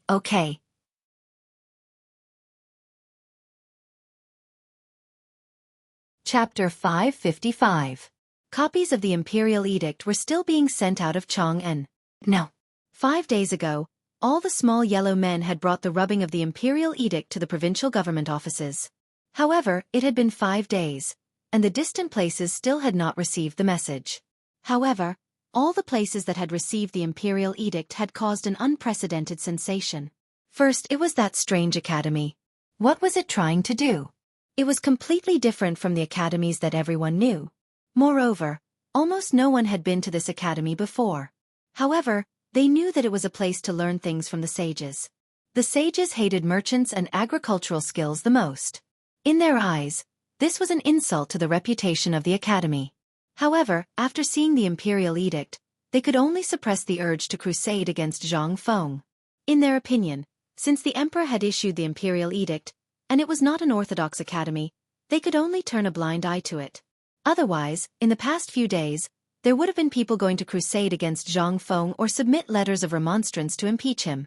Just like Chang'an City at this time. Although the people of Chang'an City were the first to know about this. At this time, the people were still waiting. They were not waiting for anything else. They just felt that the emperor had issued the Imperial Edict. Most of them were waiting to see what would happen. Take the people of Tong Hui Fang as an example. They wanted to go to Zhang Feng's academy more than anyone else.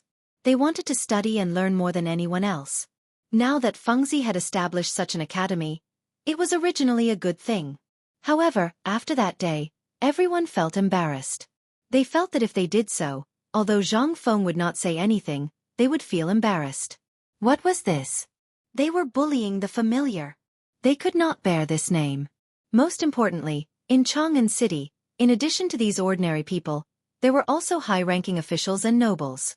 They could not afford to offend them. If they accidentally stepped on them in this academy, what would the effect be? They could not afford to pay for it even if they killed them. Therefore, this was what really made them hesitate.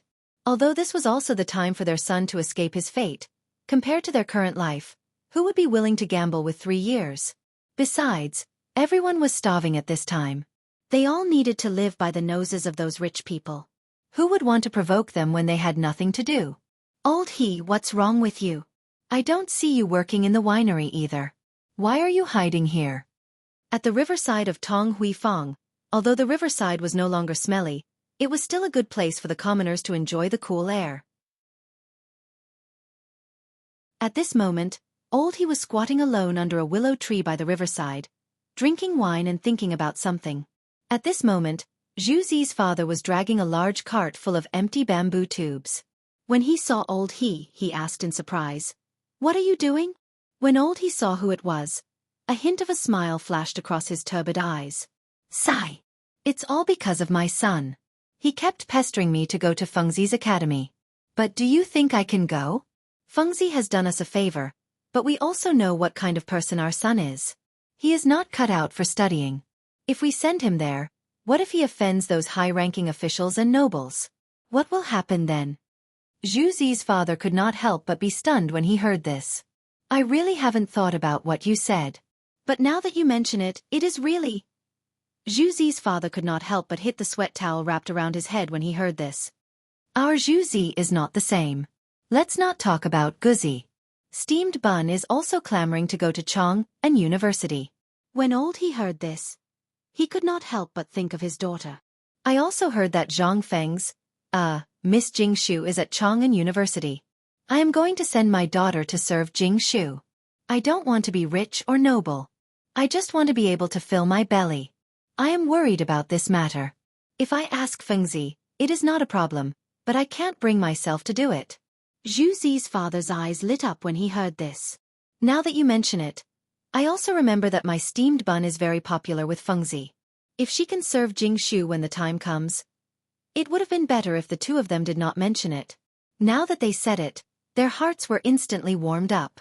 Although they could earn a living by working in Fengzi's winery, at this moment, they saw a bright future ahead of them.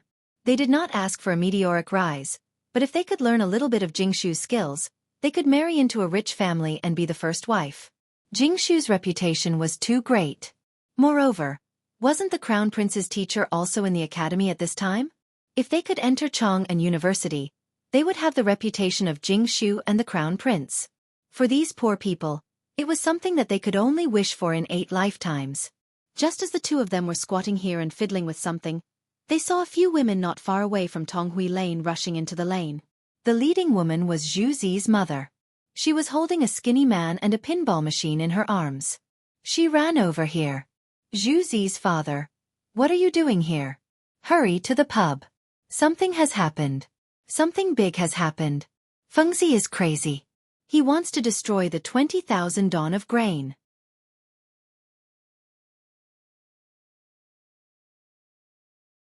Chapter 556. Zhang Feng hadn't returned to Chang'an City for several days. Since the launch of White Deer College on Mount E, he had been on the mountain. Today, he finally made a trip back to Chang'an. But before he could happily cook the meat in the pot, he met Zhu Zi's father, the old scholar, and the others who rushed into the small tavern with cold faces. Looking at their attitude, it was as if Zhang Feng had done something wrong. Zhang Feng was dumbfounded. "Everyone, what are you doing?" The old scholar, wearing a Buddhist robe, sat opposite Zhang Feng with a gloomy face. He asked, "Fengzi, I want to ask you something.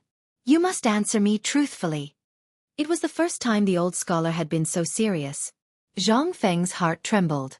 Did something terrible happen? He nodded hurriedly. Seeing this, the old scholar asked, "Old man wants to ask you, is it true that you've hoarded 20,000 dawn of grain in Chang'an City to help the disaster victims?" "Well, tell me the truth. Otherwise, when the sky falls, no one will save you. Zhang Feng was shocked when he heard this. Did this matter attract the attention of some people? Or could it be that the impact of this matter was too great? Zhang Feng couldn't figure it out. Finally, he looked at the worried and expectant eyes of the crowd and nodded. Yes, I've hoarded 20,000 dawn of grain. I'm sure. Ridiculous. This is absolutely ridiculous. The old scholar was so angry that he slammed the table and interrupted Zhang Feng. He shouted, "Do you know that if you did this quietly, old man wouldn't have cared and would even give you a thumbs up? But look at what you've done. Now, the whole Chang'an city knows about this matter. Do you know what you've done now? Now, do you know that what you've done has forced those high-ranking officials and dignitaries to take out grain to suppress the grain price? Not only that, all the officials have set up porridge outside their mansions. This is a good thing." Zhang Feng was a little confused. However, this was within his expectations. Once this matter was spread out by Chen Tiniu and the others, it would definitely attract the attention of some people. The best way was to make use of public opinion to get the government to step in and suppress the price of food. At the same time, they could give out porridge and help the victims. This was the best way. Moreover, the best way was to make Shao Mountain's White Deer College famous. And the worst-case scenario would be, there was no worst. After all, he was following orders. Even if Guanlong's people wanted to cause trouble, they would have to consider the weight of the imperial edict. However, the old scholar and the others clearly didn't think so. Fengzi, you're really stubborn. Do you know why you're doing this?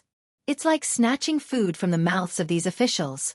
In this year of famine, grain is more valuable than gold.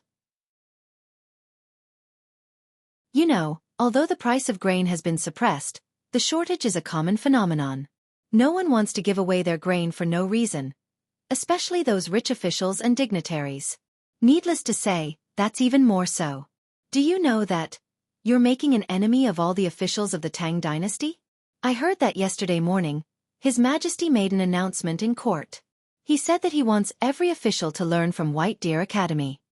This is what we heard from the eunuchs and servant girls when we were delivering beer at the palace yesterday. I heard that the Chamberlain Department donated 300 dawn. Now, everyone in the Chamberlain Department has a bowl of noodles and chestnut steamed buns for every meal. Now, the people in the Chamberlain Department are complaining everywhere. You're muddle-headed. Everyone was talking at once, slapping their thighs and berating Zhang Feng for his mistake. However, when Zhang Feng heard this, his furrowed brows relaxed. The old scholar might have heard it from Li Gang. It was fine if the old scholar didn't look at Zhang Feng.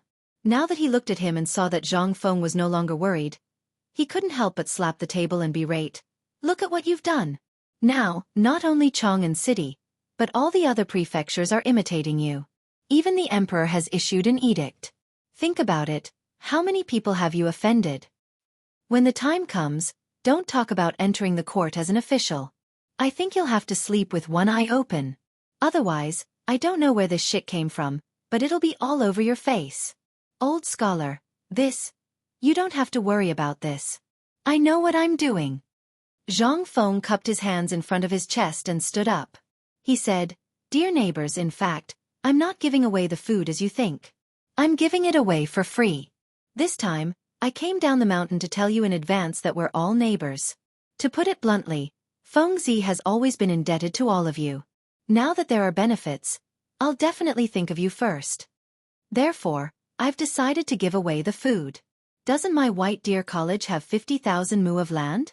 I don't know how long it'll take to get those 200 or 300 people. You also know that Fengzi is impatient. Therefore, I want to use the method of work in place of labor to give out porridge and food." Work in place of labor? Everyone was dumbfounded. Fengzi, what do you mean by this?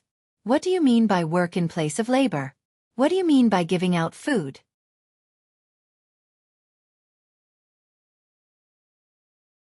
Chapter 557. Everyone was dumbfounded.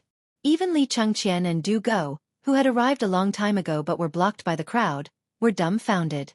They had always thought that Zhang Feng was a prodigal son. That was 20,000 dawn of grain. How could he take it out for no reason and give it to the crowd like this? They also knew that Zhang Feng wasn't that kind of rich person, But this kid was stubborn and refused to say it. This made them puzzled, but they also knew that Zhang Feng was doing this to solve this disaster, so they didn't ask. But now, they could not help but stretch their necks and listen. Zhang Feng looked at the old scholar and said, "My Shao Mountain is 50,000 mu of barren land. Old scholar, do you know what this means? How much time and how many people will it take to flatten it?" That's why I came up with this idea. As long as it's a commoner, even if it's a poor commoner, if they want to buy food, every household has to show a certificate issued by the government. Then, every household can only buy 1 caddy of food a day. And the price is 5 copper coins. I'm not going overboard, right? The old scholar was dumbfounded. All the people in Tonghui Square who were blocking the entrance were in an uproar. What? 5 copper coins? Let's not talk about anything else. Just the grain in Chang'an's treasury costs 6 copper coins. Fengzi, are you sure you're not joking? Fengzi, you can't do this. I know you're a good person, but you can't be a good person. If you do this, won't you lose money? No, Lao Tzu can't eat this grain. Even if Lao Tzu starves to death, he won't go back to buy a grain from you. I won't buy it either. Lao Tzu has betrayed his conscience. Some of the women were even crying. Touch your consciences and think about it. Has Fengzi ever mistreated any of you? If you haven't finished eating, he will give you basins of meat. Not only is he opening a school, but he is also giving out porridge. Why is he doing this? If you have a bit of conscience, can you eat it? Brother Madman, I don't want your pinball machine anymore. My mother told me not to go to the academy. Zhu Zi wiped off the snot on his nose and carefully placed the almost broken pinball machine on the table. Then, he took out some money from his pocket and placed it on the table. This is what Brother Frenzy gave me before, and this is what I won from the pinball machine. I don't want it anymore. The old scholar's eyes were moist. Li Chengqian and Du Go's eyes were moist. Even the eyes of all the people in Huitong Square were moist. Zhang Feng took a deep breath and tightly gripped the money on the pillar. He said, "Would you believe me if I told you that not only did I not suffer a loss, but I also made a big profit?" Silence. No one said anything. After all, none of them were fools. They were able to see that. Not making a loss? Who would believe that? Zhang Feng asked the old scholar to sit down. He asked everyone to sit down, but they stubbornly refused. Zhang Feng said leisurely, "Actually, when the locusts appeared, I noticed that something was wrong, so I started to buy food at that time. At that time, because of the locust plague, a barbarian merchant had a large amount of food in his hands, and he was in a hurry to return to the western region, so he couldn't take it with him, so he sold it. You all know about this, right? At the entrance of our market, the one who often sells fur. He was in a hurry. You all know that I'm a soft-hearted person, so I bought the 20,000 don of food at a price 30% lower than the market price." Zhang Feng explained. He almost took out the contract he signed with a beard, as well as the note issued by the government. However, when he said that, everyone calmed down a little. However, Fengzi, now everyone knows that the price of food is skyrocketing. Don't talk about 5 copper coins. You can sell it for 6 or 7 copper coins, right? Why are you selling it for 5 copper coins? Zhang Feng spread his hands. Although the people in Chang'an City and some people outside the city have sold their food to me, and you all have some money left, you should know that my academy is in Shao Mountain, and I'm facing those people who are eager to see their food rotting in the field. How can they have money? I think they don't even have 5 copper coins. If I had said that I would give them food directly, not to mention you, do you think that I, Zhang Feng, am a fool? Zhang Feng pointed to his head as he spoke. This time, everyone finally felt relieved and laughed out loud. Zhang Feng breathed a deep sigh of relief. It could be said that everything had been dealt with. But uncle, he was not satisfied. Fengzi, didn't you just say that you would give food and porridge? What are these? You can't stop producing 20,000 don of food. If this matter were to spread, not to mention your 20,000 don of grain, even 100,000 don of grain would be eaten by you within 3 days.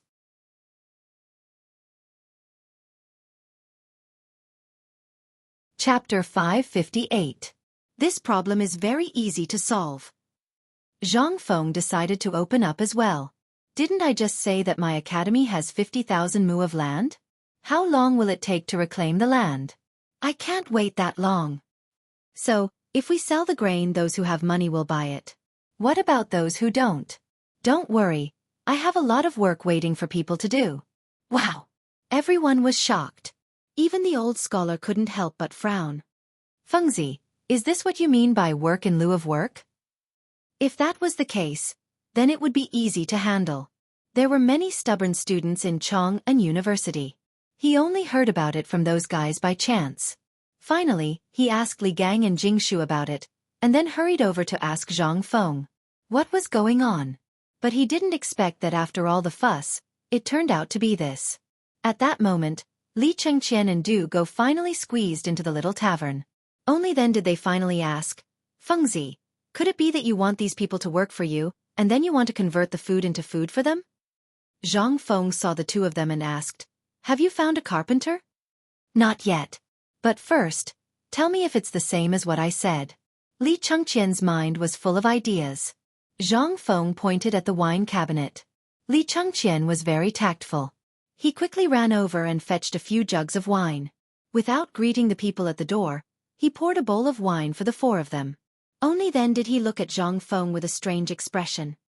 Li Chengqian is right. This thing is actually something that the academy will pass on to you in the future. Don't ask for it now. I'm not in the mood to tell you. Let's talk about this work in lieu of work. Now, you can see that the people who will come will definitely be those poor people who can't even afford to eat. But our Shao Mountain only has so much food, and we definitely can't stop the production. So I thought of a way, and that is to use labor to replace labor. Everyone will work in Shao Mountain according to the market price. Every night, someone will come to settle your daily wages. After that, you can get food. However, you can only exchange for food once every 5 days. As for the rest of the time, most of the time, you work for me, and I'll take care of your meals. This is called using labor to replace labor. That's not right. Fengzi, if you put it this way, this isn't how we should settle the score, right? Du Go frowned and said, you see, with the current market price, a person can only earn 2 coins in a day. Under normal circumstances, they can only earn 1 coin. But if you exchange for food every 5 days, then wouldn't that be? Zhang Feng glared at him. You're the best. Are you stupid? This person works for me and his meals are provided. What does he need food for? Isn't it for his family to eat? So I give them food every 5 days, 1 caddy each time. This is calculated according to their accounts. This way, won't everyone be able to survive 5 days? But remember, 1 household in a straight line. For example, if you have 5 people in your account and all 5 of you come to work, then you'll only be given 1 caddy of food. Don't ask why. Logically speaking, this caddy of food shouldn't be given, but Fengzi's conscience can't bear it. So I'll also give you 1 caddy of food. Of course, you can also choose to ask for money. If it's 5 days, each person will be given 5 coins. 5 people together, that's 25 coins. Zhang Feng was not stupid. He had already calculated all these things clearly. This was also to make the best use of the least amount of food. After all, he only had 20,000 dong. This thing would be used up easily. Then I understand. Li Chengqian slapped his thigh and pointed at Zhu Zi.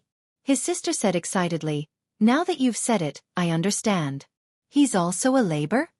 At this moment, even the old scholar couldn't help but frown. If steamed buns were considered labor, then wouldn't it be a huge loss? What could she do if she went? Serve tea and water? Zhang Feng looked at Li Chengqian as if he was looking at an idiot. If this food was yours, steamed buns would want it. Even that bedridden old man would dare to take it. Tell me, what are they going to do? They're going to open up a wasteland. To build an academy. Zhang Feng said speechlessly.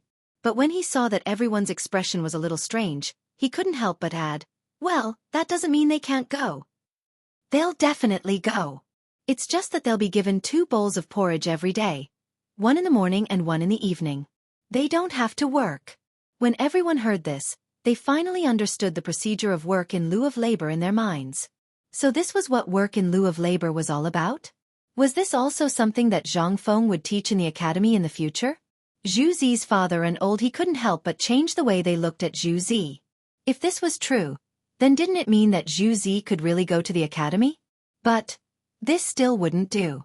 Zhang Feng swept his gaze across the crowd, before his gaze finally landed on Du Go, who had been drinking all this while, grabbing some jerky from the wine cabinet and gobbling it down. He said, "From now on, the daily distribution of food and porridge, as well as the statistics of everyone's work, will be left to you."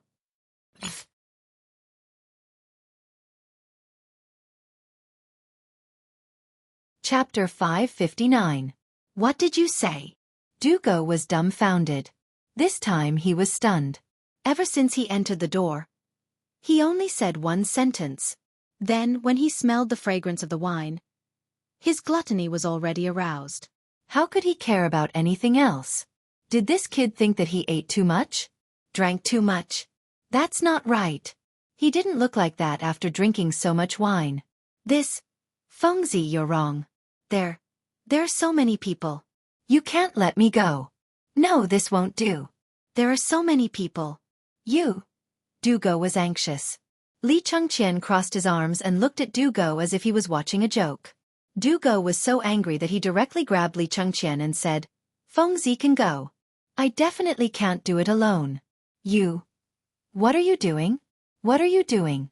Fengzi gave you this task. It's not easy.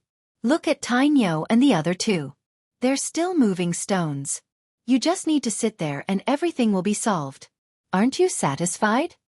Li Chengqian said while giving Du Go a warning look. But when he thought of so many people, how could Du Go care about Li Chengqian's hint? No, this is definitely not right. Think about it. Lao Tzu is facing thousands of people. Do you want to tire me to death? Fengzi, can we? Zhang Feng smiled slightly. No, if you don't want to go, then I'll let go Zhu Zi, and old Gua and Zhu Zi's father go. After Zhang Feng said that, the eyes of the people who were about to leave lit up. Zhu Zi and the others were stunned. They didn't do anything. How could they do this job if it was given to them? No, there was a problem here. It wasn't only Go Zi and the others who thought of this. Even Du Go understood at this moment. Everyone present thought of this. Du Go couldn't help but ask carefully, "Fengzi, do you plan to?" "No plan. If you don't want to go, then go home and stay." "Okay. I just happened to." Hearing this, Du Go was instantly overjoyed. It had been a long time since he had returned home. This time, he planned to find someone to bring back all the rare books and paintings that he had collected up the mountain. This way, when he had nothing to do, he would be able to read them. But just as he was about to turn and leave, the old scholar and the others couldn't help but break out in a cold sweat. This silly kid's IQ was worrying. All right. Let's all disperse. Think about it. Since Fengzi has said so, you guys can rest assured. When you go to buy food, don't make a fuss. Just let the people in Tong Hui Fong know. The old elementary scholar waved his hand and prepared to leave. But at this time, Zhang Feng called out to everyone. Wait, I haven't explained everything yet. No, Fengzi. Brother Feng, what do you mean by asking me to go home? Zhang Feng glanced at Du Go and said, Nothing. Didn't you say you were tired? It's tiring for me to do anything here. If you want to be idle, then go back. Hearing this, how could Du Go not understand that Fengzi wanted him to leave? He couldn't help but feel anxious. Fengzi, Brother Feng, don't be like this. I'll go. I'm not forcing you. If you want to go, then go. If you don't want to go, I won't force you. I'll go. Du Go was about to cry. At this time, Zhang Feng smiled and patted his shoulder. Don't feel wronged. Do you know why I asked you to do this? Why? Whether it was Du Go or Li Chengqian, they couldn't help but widen their eyes. Zhang Feng then mysteriously said, Do you still remember what I said about arithmetic? This time, it will be a test of your ability to use division and multiplication in real life. When the time comes, you will have to learn it.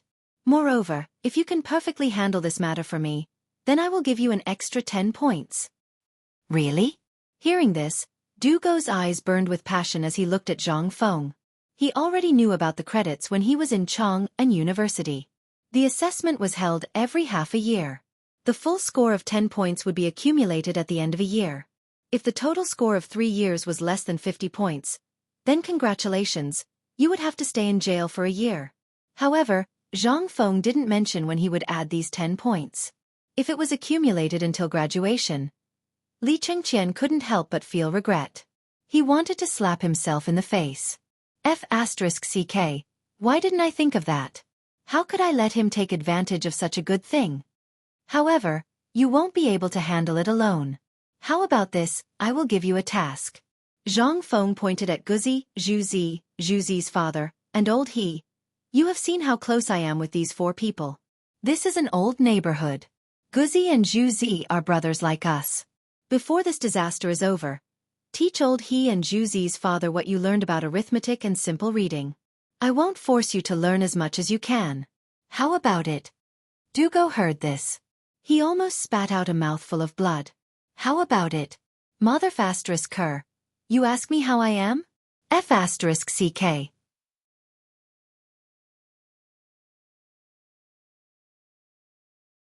Chapter 560. It was a tragedy for Du Go. Li Chengqian did not escape either. Zhang Feng saw that Li Chengqian was laughing so hard that his shoulders were trembling. He grinned and said, "You're very happy, aren't you?" Li Chengqian was enraged. No. I just feel that Feng Zi's decision is so brilliant. I'm just envious of you. Is that so? Li Chengqian could clearly feel that Zhang Feng was up to no good. He could not help but be enraged. Well, I still have something to do. I'll leave first. After saying that, Li Chengqian wanted to slip away but was caught by Du Go. Why are you running? F*****. Li Chengqian was anxious. By then, everything would be over. Everything would be too late. Zhang Feng cupped his fists and said, "Everyone, there's nothing to do here for now. If there's anything, I'll get old He and the others to let you know. After all, we're all neighbors. If I have something good to do here, I won't forget you, right? If you want to go to Shao Mountain, just let old He and the others know and go to White Deer College tomorrow morning." Okay, then we'll leave. Everyone knew that they had something important to talk about. It was something that they could not touch. Moreover, the 2 stubbornly stayed there. They felt scared and wanted to run. If Zhang Feng had not stopped old He and the others. However, old He, Zhuzi's father, and even Zhuzi and Gozi felt as if their feet were floating the moment they left the tavern. Although they could do it in the winery, how could it be better than their current job? Who did not want to do something that only required them to move their mouths and learn some skills? Furthermore, he was working under the most terrifying demon king. Although it might be a little inappropriate to work for him, Feng Zi was indeed someone from Tong Hui Fong. He had thought of the problem from the start and had directly put shackles on that guy. Now they were relieved. Most importantly, not only could they work, but they could also learn things. That was the most important thing. They were old. They did not want to learn anything, but they wanted their children to learn some skills. That was the most important thing. Old He, congratulations. Tomorrow on Shao Mountain, you have to take care of us. Zhuzi's father. Your Zhuzi seems to be 15 years old this year, right? TSK. What a talent. Is there a marriage partner? My cousin's daughter is 12 this year. As the noises faded away, the old scholar sighed. Feng Zi, I won't say anything more. You understand everything, but... Come, elementary scholar, wait a moment, I have something to tell you. Zhang Feng interrupted the old scholar. Looking at Li Chengqian and Du Go, who were locked in a struggle and staring at each other, he said, Enough. Isn't it just a small matter? Let me tell you, none of the 5 of you can run away from this. This is a test for you. If you can't even endure this bit of hardship, how can you bring honor to your family? How can I become a jinshi in 3 years? Li Chengqian, don't be so wishy-washy like a woman. If only you had half of your father's courage. Li Chengqian was mercilessly despised by Zhang Feng. In an instant, his head wilted. As if he was going to the execution ground, he said, Feng Zi, just say it. Do you want me to carry feces or something else? I'll do it. The thing that the few of them couldn't stand the most was for someone to say that they were not as good as their Lao Tzu. If it were someone else, the scalpel would have been placed on that person's head. Seeing Li Chengqian's heroic expression, Zhang Feng was speechless. But he still said, "Well, I won't ask you to do anything outrageous, nor will I ask you to pick up feces. Since this matter has been spread out, there will be a lot of people in Chang, and coming to Shao Mountain tomorrow, maybe tonight. My request is that you have to give me a place to build a house for them." "Who are they? What's the situation? What's the situation? And what's the plan?" "Why? You still want a house? And you have to investigate all the information of these people?" Li Chengqian was dumbfounded. He almost spat out a mouthful of blood. "Fengzi, I seriously suspect that you are targeting me. Otherwise this thing you—" "I'm targeting you?" Zhang Feng smiled. He pointed to the door. Li Chengqian immediately exploded. "Okay, I'll go. I'll go. Okay." Li Chengqian immediately wilted. He lowered his head and kicked Dugo in the butt. The two of them walked away cursing. Until the two of them left. The old scholar took a deep look at the two of them. With his ability, it would be fine if he didn't see anything before. But since Li Gang came to Chong'an University and had been with Li Qian and the others for so long, he was really a fool if he didn't see anything. This was also the reason why he didn't go to Zhang Feng during this period. Especially when he knew about the Imperial Edict. He didn't want to see Li Shimin. He knew that Zhang Feng didn't know Li Shimin's identity, so he deliberately avoided the opportunity to meet Li Shimin. He didn't believe that Li Shimin didn't know him. But it was also because of this. The old elementary scholar was getting more and more confused. Did Zhang Feng really not know Li Shimin's identity after everything he had done? Did he not think about it at all? Especially this time in the academy. It was like opening a window for the old scholar. He really couldn't understand how a dignified emperor, a dignified crown prince, could. And how could it be like this?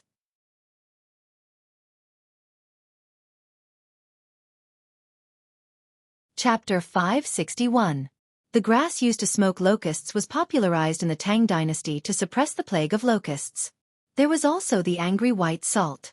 This thing seemed to have come from the tavern as well. It became the official salt. Finally, the cooperative. The old scholar couldn't understand what Zhang Feng was trying to do. "Fengzi, sometimes I really don't understand you. You're a businessman. Logically speaking, the business knowledge you have is enough to make you rich. You might even be able to enter the imperial court. However, you set up Chong'an University and started idling around. Now, you're setting up this White Deer College. To be honest, I really don't understand what you're thinking. Don't tell me you're going to idle around and be a shopkeeper again after setting up this White Deer College? However, this doesn't make sense. Look at you now. You have 20,000 dawn of grain. You." As the old elementary scholar spoke, he couldn't help but feel bitter and hateful. Zhang Feng smiled faintly. He stood up and closed the door of the tavern. Then, without caring about his image, he sat opposite the old scholar and said, "Old scholar, I know what you're thinking. I admit that the reason I asked Lao Li to cooperate with me and was lazy was because I was afraid of death." Sigh. The old elementary scholar sighed deeply. What happened after that? Aren't you being too ostentatious these days? And what were you thinking before? Zhang Feng drank a bowl of wine and said, "Thinking? I didn't think much. What I did before was just a small matter. You know, compared to everything I did before, this is just a small matter." As Zhang Feng spoke, he pointed at his head and then at his fingernails. The old scholar pursed his lips. This guy was probably bragging again. "Ahem, that's enough. Don't brag in front of me. Let's not talk about other things. Tell me, why did you arrange for these two guys to do this?" "Let them do that." Zhang Feng looked at the door and smiled. "I thought it was something big. So that's what you're asking." This is actually very easy to understand. Just as Old Man Kong said before, in fact, everything comes from life, and life comes from everything. Although Old Man Kong was born in a prestigious family, if he was not born with a chronic defect in his looks, and if he was not often looked down upon, how could he have the will to embark on an official career? Without Tanzi, how could he open the academy? If he was summoned by Qi Jinggong and Yan Ying, he was afraid that Old Man Kong. All right. Let's not talk about the matters of the saints here. If anyone hears us, our heads will roll tomorrow morning. Just tell me what you want to do. Seeing that Zhang Feng was getting more and more excited, the old scholar couldn't help but interrupt him. Zhang Feng originally had the idea of showing off, but now that the old scholar had mercilessly killed it, he couldn't help but feel a little depressed. Well, actually, you also know that these two fellows' attainments in mathematics are basically at a higher level. What they can learn from books can only be considered to be very little. But what if we let them use it in their daily lives? As far as Debing is concerned, although this fellow is very talkative, his attainments in mathematics are, to be honest, not even Lao Tzu can compare. I'm also afraid that if this fellow continues to pester me, I reckon that my foundation will be ruined by him, so I thought of this thing. The old scholar finally understood. The taste of fish is derived from fishing. Wasn't this what was mentioned in Old Man Long's book? However, when the old scholar thought about it, he really could think of some things. For example, if he were to count the number of people and calculate the amount of food each person had, all of these had to be recorded, and ordinary people might not be able to do it. Especially when at least tens of thousands of people would gather on Shao Mountain tomorrow. What kind of concept was that? Even if there were a few hundred people, it wouldn't be enough. If there was a shrewd person among them, like Zhong Hanxian, then it would be a different story. It would be like leading a sheep. The status of Du Go and the others was naturally a kind of deterrence. At this time, as long as they followed the calculations and found 3 to 5 people, then wouldn't everything be in order? However, this was a test of computing ability and super brain power. But for a freak like Du Go, it was a test. The old scholar still felt that he was up to the task. After all, there was a reason why Du Go was the head of the 4 great demons in Chang'an City. It wasn't that he was violent, it was this son of a B***tch who would follow behind you and reason with you, and talk about the ways of Confucius and Mencius. The old scholar once heard that this person forced a person to hang himself in Yen Lai restaurant. How frightening was this? But it also showed that this person's attainments in the field of calligraphy. The old scholar couldn't help but nod. Then why did you let Li Gan do that? Isn't that because this first young master is good at this Tao? Although Debing and Tai Nyo have their own strengths, I'm not a fool. Everyone can see the respect they have for Lao Li and Lao Li.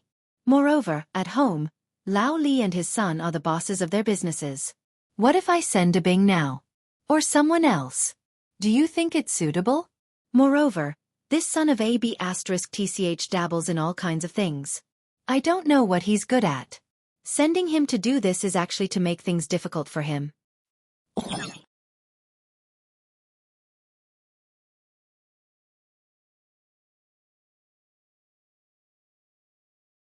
What did it mean for him to come here right after he resigned?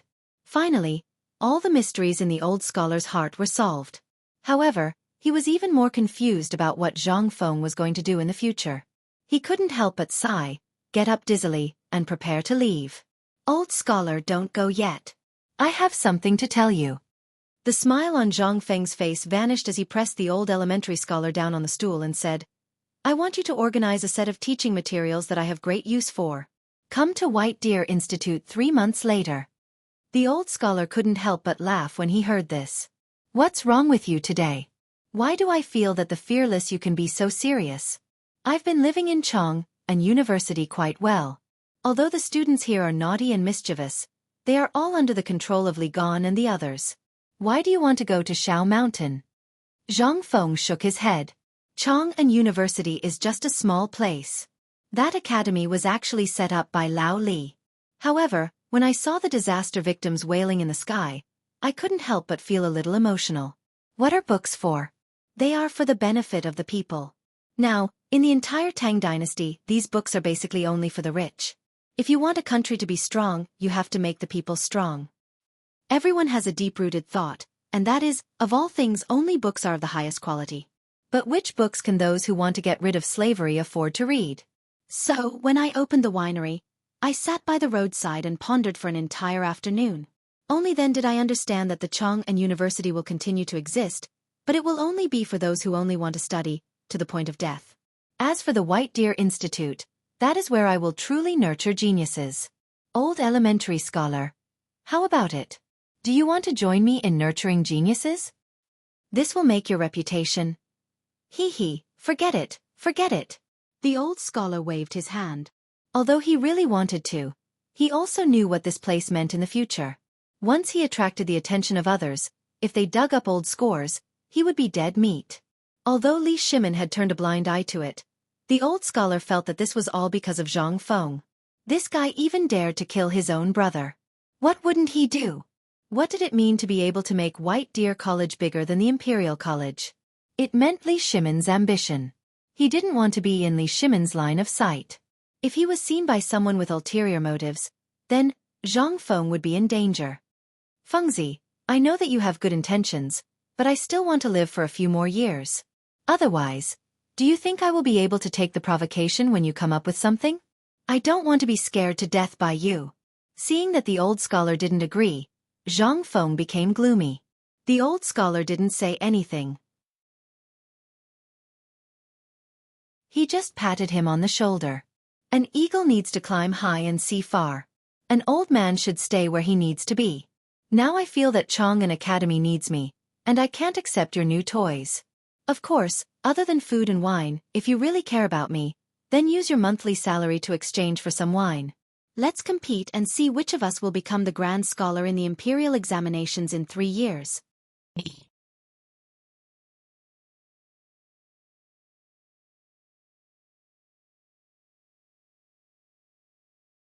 This place was too far away from Chang'an City. Even if it was nighttime, it would be impossible to attract Chang'an City's attention by burning the mountain. By the time Chang'an City's garrison arrived, it would be too late. Sigh, if I had known earlier, I wouldn't have let those soldiers go back. F***CK. Wei Shuyu fiercely punched the ho's head and said fiercely, "Let's stop talking and get ready to fight." Fortunately, Fengzi and the other two are not here, otherwise we would all die here today. Cheng Chumo held a torch and lit up the sentry platform. He shouted, "Brothers, it's time to fight for our lives. Fengzi, you have to have a F***king conscience. If you don't F***king send me wine and meat during festivals, Lao Tzu won't let you go even if he becomes a ghost." Charge. While speaking, Cheng Chumo suddenly roared. But at this moment, there were also faint cries of panic coming from the foot of the mountain. "Don't shoot. We are the people of Chang'an City. Lords on the mountain. We are the people of Chang'an City. We are the people of the Tang dynasty. Don't shoot. Don't shoot. We are the people of the 10-mile slope outside Chang'an City." As the voices rang out one after another, Cheng Chumo was dumbfounded. Everyone on Shao Mountain was dumbfounded. "Iron Bull, what's going on? Did we hear it wrong? Or is this a trick of the Turks?"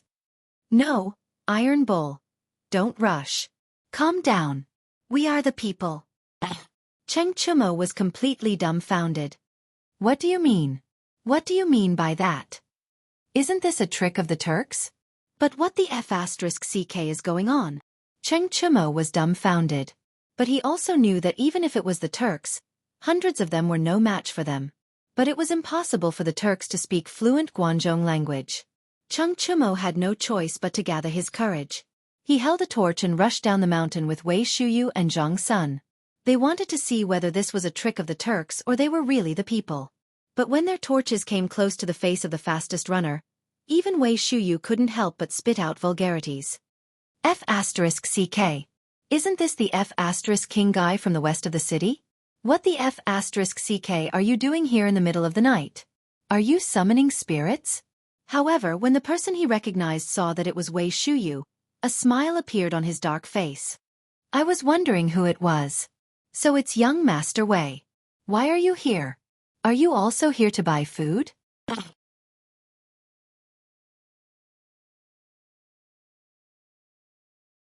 Chapter 564. That man. Wei Shuyu knew him. He used to drink fermented glutinous rice at his stall when he used the alias of Young Master Wei. But at this moment, Wei Shuyu and the others finally put down the hoes and stones in their hands. He couldn't help but ask, "What are you doing here in the middle of the night?" Wei Shuyu, Cheng Chumo and Zhang Sun knew this man. Most importantly, this guy's fermented glutinous rice was famous in Chang'an. Alas! Young masters, you don't know. Ever since the locust plague, Not only have we not been able to do our business, we haven't even been able to get enough money for food. Now, we can only have porridge for our meals every day.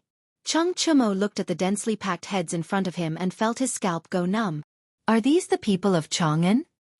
I'm from Shirley Slope. I'm from Lotus Pond. We're all from Lontian County, located at the bank of the Wei River. We've been in Chang'an for 3 days, but we haven't even been able to enter the city. Today, we heard that the White Deer Institute on Shao Mountain was giving out porridge and selling food. The locust plague in Chang'an. They all knew about it. But they had been carrying stones here these days and didn't have time to go to Chang'an City. But looking at the torches, they couldn't help but feel scared. So many people? With 20,000 don of food here, what should they do?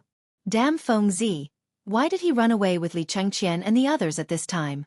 This, Cheng Zi, why don't we arrange for them to go in first? Ask them to cook.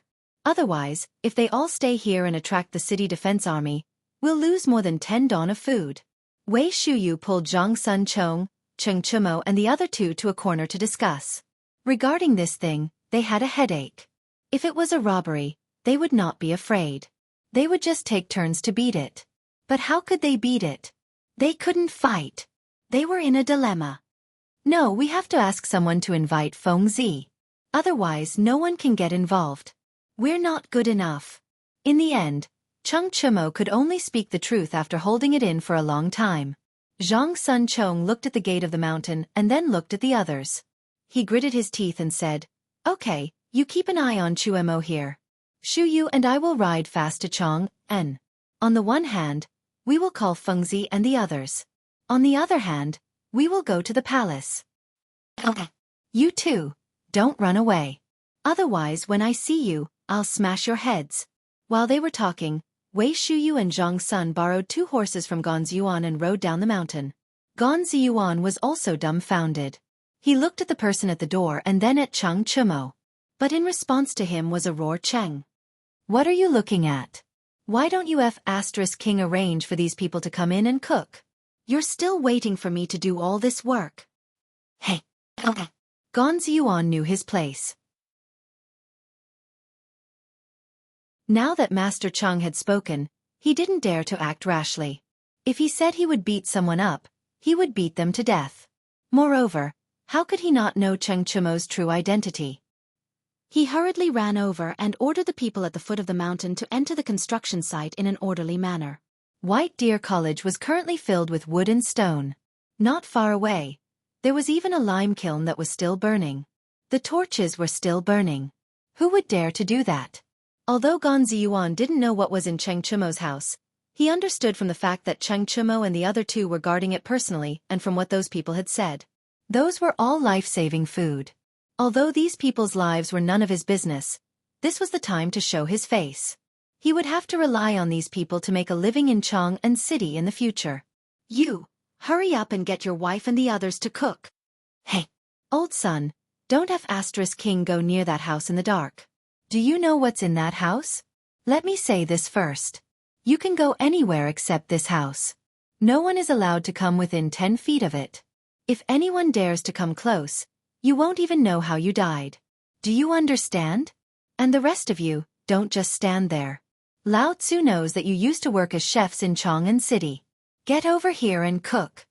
Chung Chumo looked at the messy construction site and couldn't help but let out a long sigh. F***CK, Feng, what the F***CK are you doing? F***CK. On the other side. Wei Shuyu and Shangsuan Chong threw the crown prince's token they won from Li Chengqian at the wall of Chang'an City. The guards who were on guard were so scared that they didn't dare to act rashly. They hurriedly opened the gate. However, when the 2 rushed into Chang'an City on mules, the guards were dumbfounded. What's going on? What's wrong with these 2 devil kings? Riding mules? Entering the city in the middle of the night with the crown prince's token?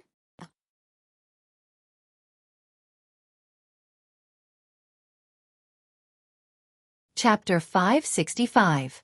When the sun had just risen, Zhang Feng and the other 2's palanquins had just arrived at White Deer College on Shao Mountain. Last night, after Zhang Sun and Wei Shuyu informed Zhang Feng and the other 2, as well as Li Shimin, Li Shimin immediately mobilized 300 imperial guards from the palace to disguise themselves as guards. They brought the 3,000 stones of bone-strengthening powder that Zhang Feng had asked him to leave behind, and went up Shao Mountain in the middle of the night. When Zhang Feng and the other two arrived at White Deer College, the starving people had finally been appeased. However, when they saw that there were still people arriving one after another, even though Zhang Feng had already predicted this, he couldn't help but be shocked. Fengzi! Sir, you're finally here. When Cheng Chumo saw Zhang Feng, he finally couldn't help but hug Zhang Feng. Fengzi, you don't know. Do you know how I spent the night? Damn it, I didn't sleep the entire night. Zhang Feng rubbed his chin and didn't say anything. Instead, he slowly sized up these people. He was pondering how to arrange these people. Iron Bull, how many people are here right now? How would I know? Hey Gon, where the F*CK did you go? How would Cheng Chumo know this? He hurriedly shouted at the top of his lungs. Gon Zuan, who was in the middle of busying himself, heard Cheng Chumo's roar and his whole body trembled. He hurriedly ran to the mountain gate. Greetings, Prince Zhang, young Master Li. Tell me, how many people are here? Zhang Feng pointed at the people who were laying straw mats on the construction site. Some of them were even wrapped in clothes and sleeping in the mud. At this moment, when the commoners saw that the person in charge had arrived, they all stood up and looked at Zhang Feng with pleading eyes. Replying to young Master Zhang, a total of about 3,000 people came to Lord Zhang's place last night after midnight, and another 1,000 people came one after another until now this morning. Zhang Feng nodded. He snapped his fingers. Hey, De Bing, I'll leave these people to you. Old Gon, do a good job. When the time comes, you'll be rewarded. Enough. Hearing this, Gon Zuan hurriedly kowtowed. Li Chengqian couldn't help but pull Zhang Feng and ask, these people do you plan to? Who are these people? These people were the foundation of the Tang dynasty. But what about now? How could Li Chengqian not be worried when these people were starving? Zhang Feng patted Li Chengqian's shoulder and said, I know what you're worried about, but you have to know that I only have 20,000 dawn of grain here. All I can do is do my best. I'm just a commoner. Do you really think I'm a god? But Li Chengqian was anxious.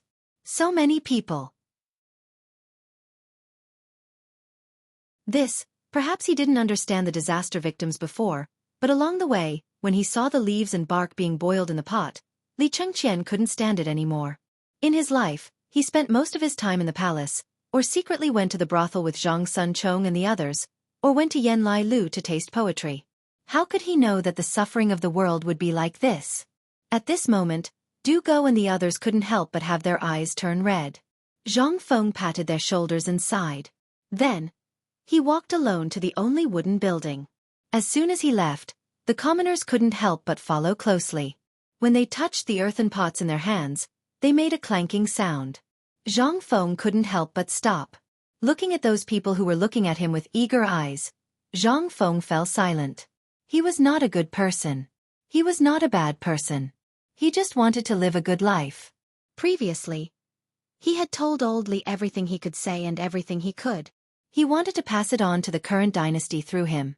However, because of the pedantry of this era, the distrust of the nobles, and the exploitation of the rich and powerful families, in the end, although to a large extent, Zhang Feng had suppressed the plague of locusts and even produced beer, he had not been able to do much. To the greatest extent, they could make use of the moldy and rotten wheat in the field. But, after all, the strength of one person couldn't fight against this era. Zhang Feng had no choice but to stay. He looked at the crowd and said, Everyone, I know what you're thinking. You just want to fill your stomachs and live. I'll be frank. I only have 20,000 dan of grain here. I'm sure you all know this. Therefore what I said before, I'll keep it. As long as you can bear the burden, even if you can walk or read, I'll find a way for you to live. However, this isn't a charity hall. You've seen Shao Mountain, right? If you want to live, do as I said before. I Zhang Feng mean what I say. After saying this, Zhang Feng resolutely walked into the wooden house. However, the moment he turned around, all the commoners uniformly knelt on the ground. This scene made Li Chengqian, Wei Shuyu, Zhang Sun, Du Go, Cheng Chumo, and even Gon Zuan cry. Thank you, sir, for saving our lives. May the heavens bless you, sir, to live a long life. Thank you, sir, for saving our lives.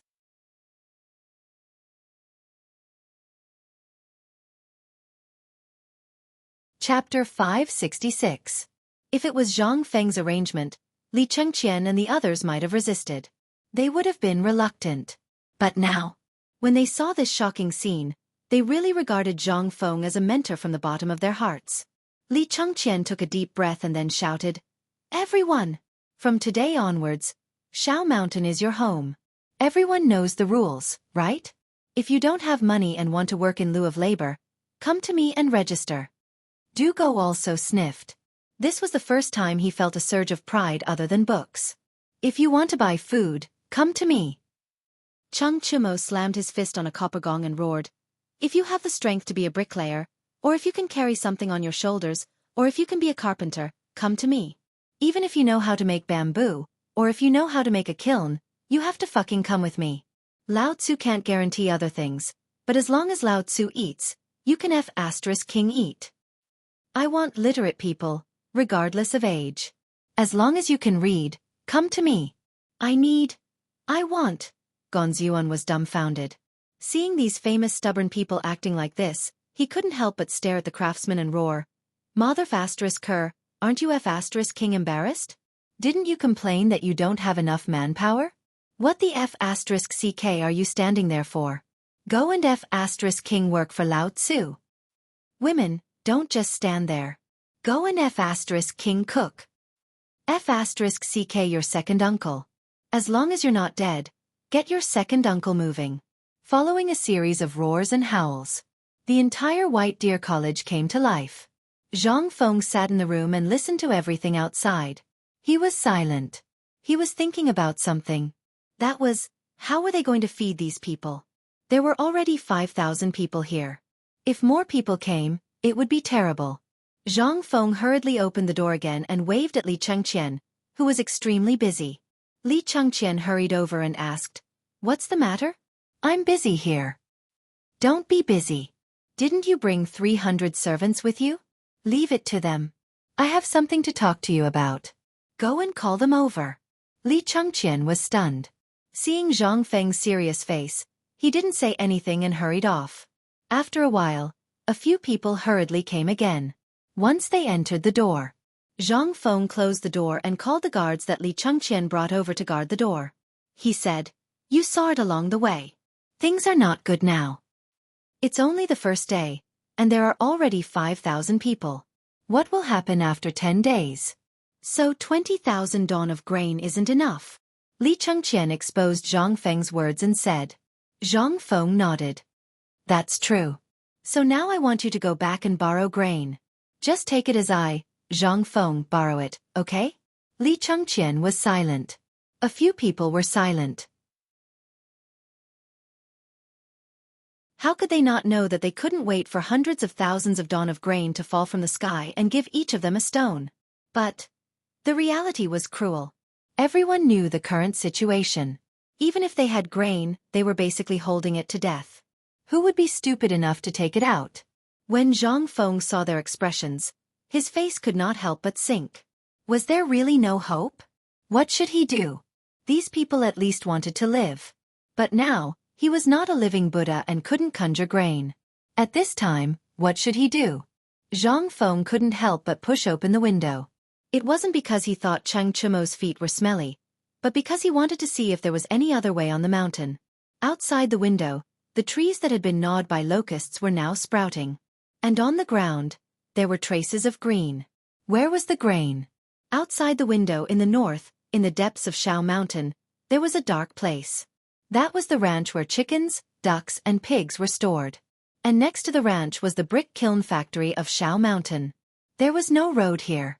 Even if there was one, it wouldn't be able to transport the bricks up to Pyrolite Mountain in a short period of time. Therefore, under Zhang Feng's strong request, Li Chengqian and the others hurriedly found a kiln and built 8 brick kilns here. There was no lack of mud or wood on Shao Mountain, which made it a natural place for kilns. Most importantly, Zhang Feng was short of money. What made Zhang Feng overjoyed was that there was actually a limestone mine on this desolate mountain. This discovery made Zhang Feng go wild with joy for a very, very long time. This thing finally made Zhang Feng decide to do a big job here. He even put the place where the porridge was distributed here. But now it was all good. He played it big. Thinking of this, Zhang Feng's head started to hurt again. Sigh. Mother asterisk cur, I was too careless. This grain, mother asterisk cur. What if there are more people? No, you guys think of a way for Lao Tzu. Li Chengqian and the others heard this, looked at each other, and finally sighed. We thought that you had everything planned out, so...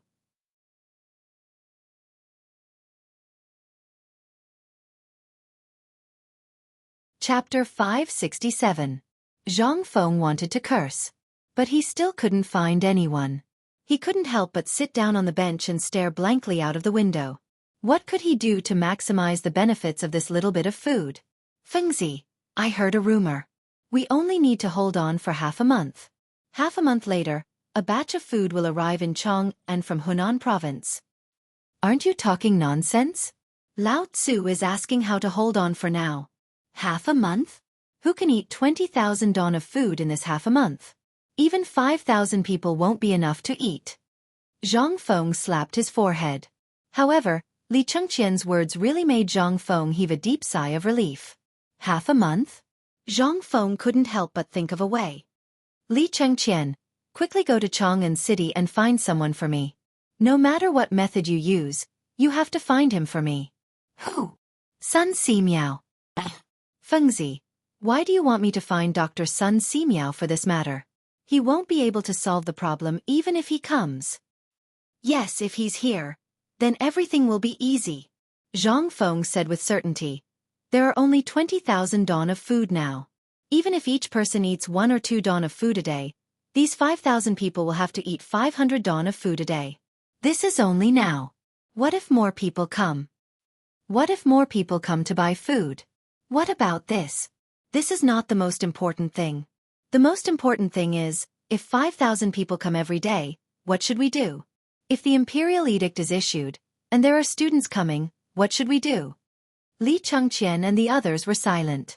However, they couldn't connect this matter with Sun Simiao even if they were beaten to death. Sun Simiao can be called the king of medicine, so naturally, he has studied all kinds of plants in this mountain. If we can ask him to help us dig out all the edible things in this mountain. Buzz! Li Chengqian and the others couldn't help but feel a roar in their minds. That's not right, Fengzi. This mountain has long been emptied. As long as it's edible. Li Chengqian was about to say something, but before he could finish, his entire body froze. If it was any other place, not to mention grass, even tree bark would have been ground into powder and eaten. But where was this place? This was Mount E, the usually stingy Mount E. If Zhang Feng hadn't wanted to come here, who would have known about this barren mountain? They could not help but think of a bold idea. Zhang Feng, this guy, thought of something incredible again. Okay, then I'll go down the mountain now and see if I can get some food. As Li Chengqian spoke, he hurriedly left. Just as Li Chengqian left, Old He and the others from Tonghui Fang also brought pots, bowls, ladles, basins, or bags of things up the mountain. As soon as they arrived at the mountain gate, everyone was stunned by what they saw. The mountain was empty before, but what about now? How long had it been? All they could see were heads.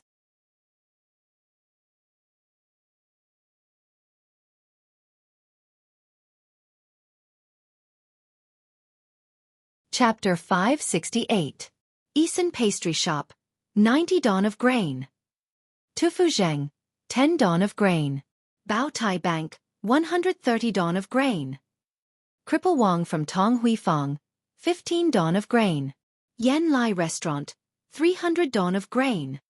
Lord Nyo from Chang'an Local Government, 27 don of grain and 1,200 strings of coins.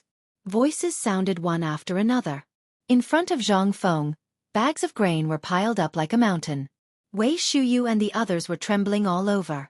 What did Zhang Feng do that made so many people respond to his call? What did Zhang Feng do? Wasn't this what they wanted? But what about them? Other than relying on their fists and their father's name, who would care about them? Although everyone was respectful in front of him, what was he? Was that his own charm? No. It was those people who were afraid of him.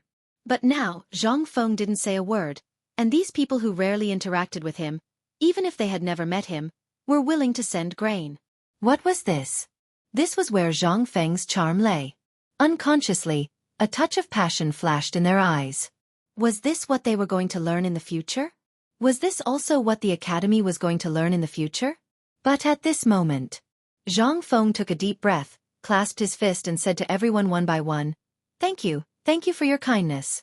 I will remember everything today and in the future. Hey! How can I wait for the future? If you don't mind, you can use my son. Even if he dies, it's because he doesn't have the ability. Not to mention my sons, if you like my old bones, I'll sell them to you in the future. But you have to provide me with food. Ha ha ha ha. Old Zheng, do you want your son to learn how to butcher pigs? F***ck off. Lao Tzu's son will enter the Ministry of Works in the future. You'd better learn to be obedient, or when we become rich with Feng Zi, you'll still be playing with mud. Ha ha ha. Good. Everyone, thank you for thinking so highly of me. I won't forget your help today. My academy doesn't have any requirements. As long as you want to learn, even if you are a blockhead, as long as you want to climb up, Zhang Feng, can't guarantee anything, but I can at least let you learn some skills that can at least feed your family in these 3 years. Zhang Feng said so. Instantly, there was a roar of exclamation and ecstasy. There were even some commoners who pressed down on their children and kowtowed to Zhang Feng. But at this time, those refugees were also anxious. Milord, can our family's child come? Even if it's just to pour some night incense for you. That's right, milord. Just tell me, even if you want my child to do odd jobs, it's fine. Sir. Zhang Feng was a little embarrassed. He looked at Dugo and the others and said, I know that you were born with a golden spoon in your mouth. Are you confused? I didn't do anything, so why would they come here at this time?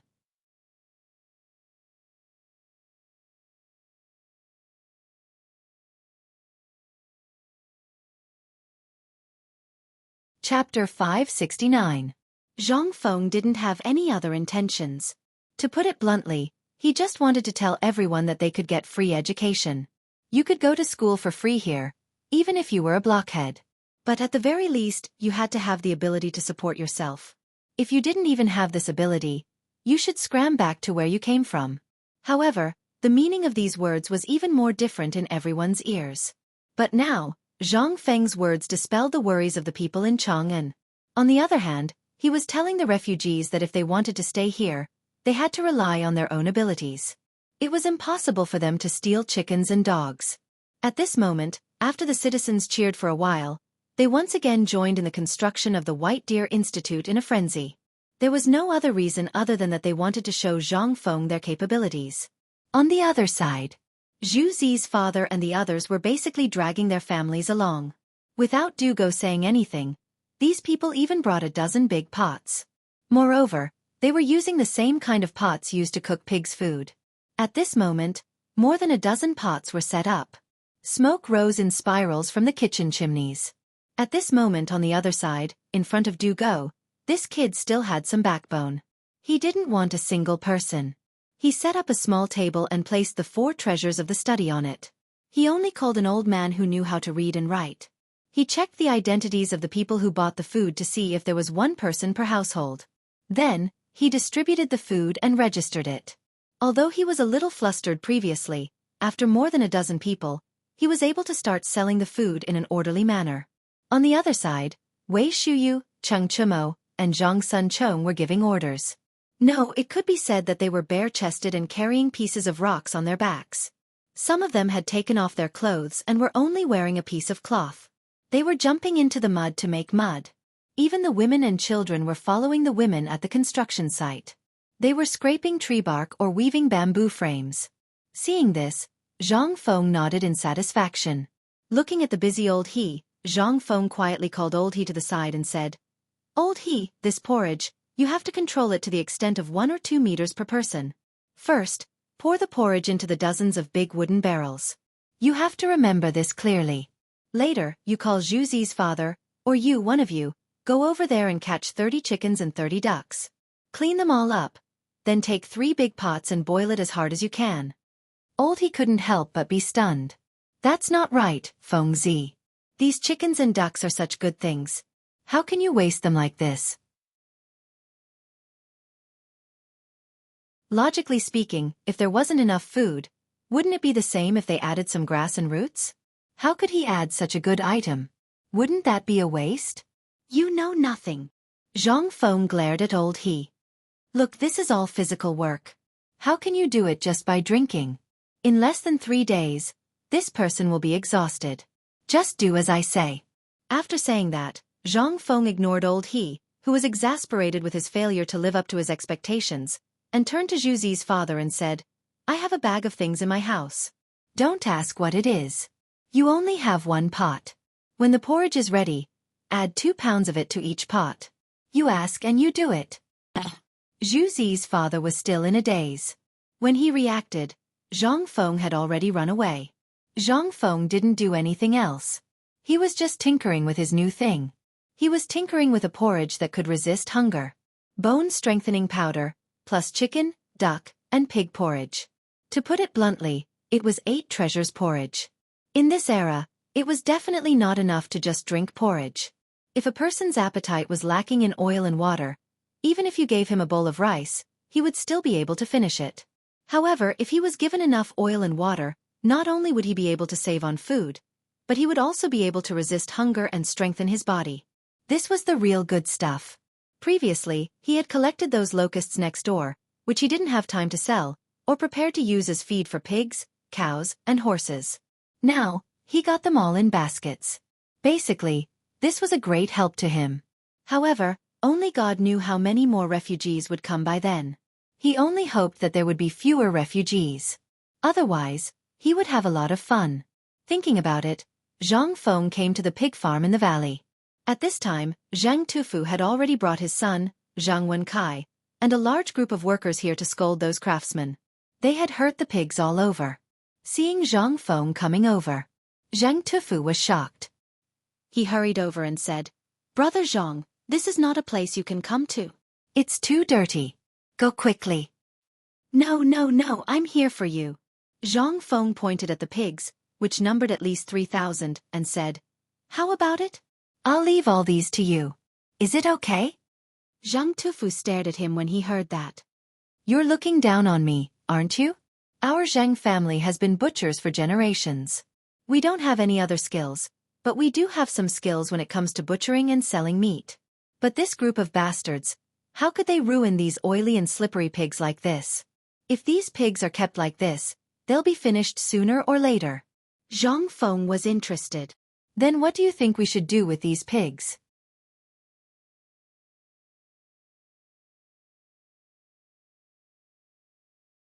Chapter 570. Hearing that, Zhang Tufu could not help but feel excited. Pointing at a rock, the two of them squatted on the rock and looked at the pigs in the open-air pig pen. Look at these pigs. They eat the grasshoppers so well that they look glossy and smooth. If you eat them at this time, the stench in the meat will lessen a lot. The most important thing is that these pigs are too fat. If they are kept like this, they will lose fat every day. My heart aches just looking at them. Zhang Feng could not help but shake his head when he heard that. I asked you to come here because of this. Do you know of a type of pig that can stretch up to 200 catties? What? 200 catties of fat pig? Zhang Tufu exploded. His exclamation attracted everyone's attention. Seeing that, Zhang Tufu hurriedly grabbed Zhang Feng's arm and asked in a low voice. Well, little brother, tell me. How can a pig grow up to 200 catties? My family has been dealing with pigs for several generations.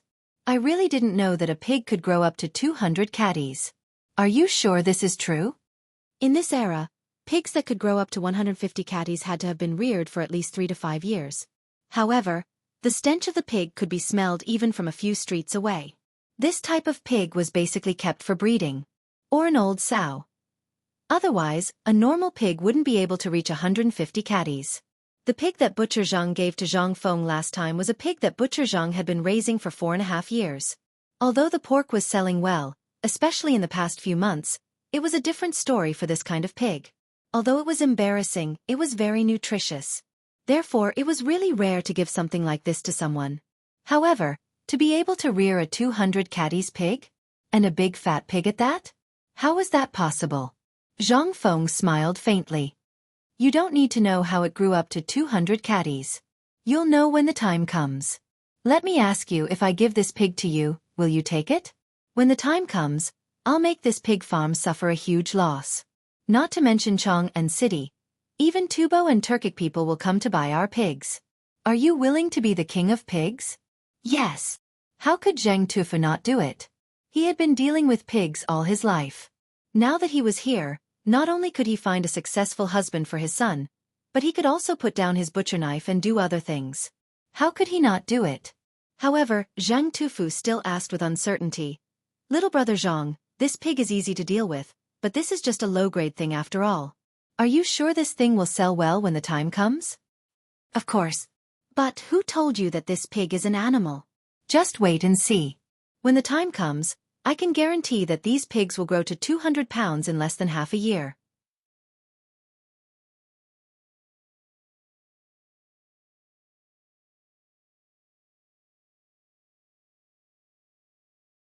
Chapter 571. Li Chengqian was very busy. On Yulon Mountain, he had been greatly affected. This was especially true when he saw those people kneel before Zhang Feng, and when old he and the others brought their families with them, all of them bringing their last grain with them. As the crown prince, when would he ever have such prestige? He had heard everything Zhang Feng had said, but he had not stepped forward. He had memorized everything Zhang Feng had said from a distance. Once they reached the foot of Yulon Mountain, Li Chengqian urged his horse and his guards back to the Eastern Palace. The moment he entered, he issued 3 orders. Pass on my order. Hurry and find divine Dr. Sun Simiao. Second, take my crown prince token and go from house to borrow grain. If you lend it to this crown prince today, once the famine is over, this crown prince will return to Dan. Third, gather all the properties under the Eastern Palace and sell everything that should be sold, especially this one's fields. Sell them all for grain. The eunuchs and guards of the Eastern Palace were all dumbfounded. What was wrong with the crown prince? He had been fine just a moment ago. It had only been a day since they last met, but he had almost sold the entire Eastern Palace? This matter had also alarmed the crown princess, Ho Junji's daughter. The crown princess rushed into the study, and when she saw Li Chengqian's anxious face, she couldn't help but cry. Crown prince, what's wrong? Why did you suddenly? Li Chengqian's eyes brightened at the sight of the crown princess, and he grabbed her hand. Beloved consort, I remember that your father has 1,000 mu of fertile land, right? The crown princess was taken aback. She nodded. That's wonderful. Right now, let's write a letter to Lord Father-in-law. I want to borrow grain from him. How much grain does your Highness Crown Prince want to borrow from old man? At this moment, Ho Junji slowly walked out of the rear hall, his hands behind his back. Li Chengqian hastily got up and bowed as a junior would. In truth, there was no need for this sort of greeting between him and Ho Junji. Although they were father and son-in-law, they were still sovereign and subject. But Li Chengqian was truly anxious at this moment. Father-in-law, your arrival is truly wonderful. Do you have any more grain? Ho Junji's eyes flashed. If you had asked yesterday, that old man would have given you 300 to 500 stones without a second thought. But, sigh. Li Chengqian was shocked and hurriedly asked, what's wrong? Ho Junji patted Li Chengqian on the shoulder and gestured for the crown princess to leave.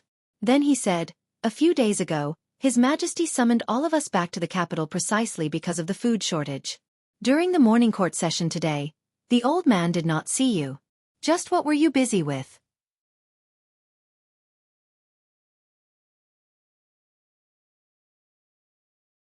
Thus, this prince wants to see if he can go down the mountain and gather some more grain. Ho Junji asked a few more questions, and then he narrowed his eyes and walked around the crown prince's study for around an hour. Finally, he said, I can give you 10,000 dan of grain, but you have to tell His Majesty about this matter in court, or else I won't give you a single coin.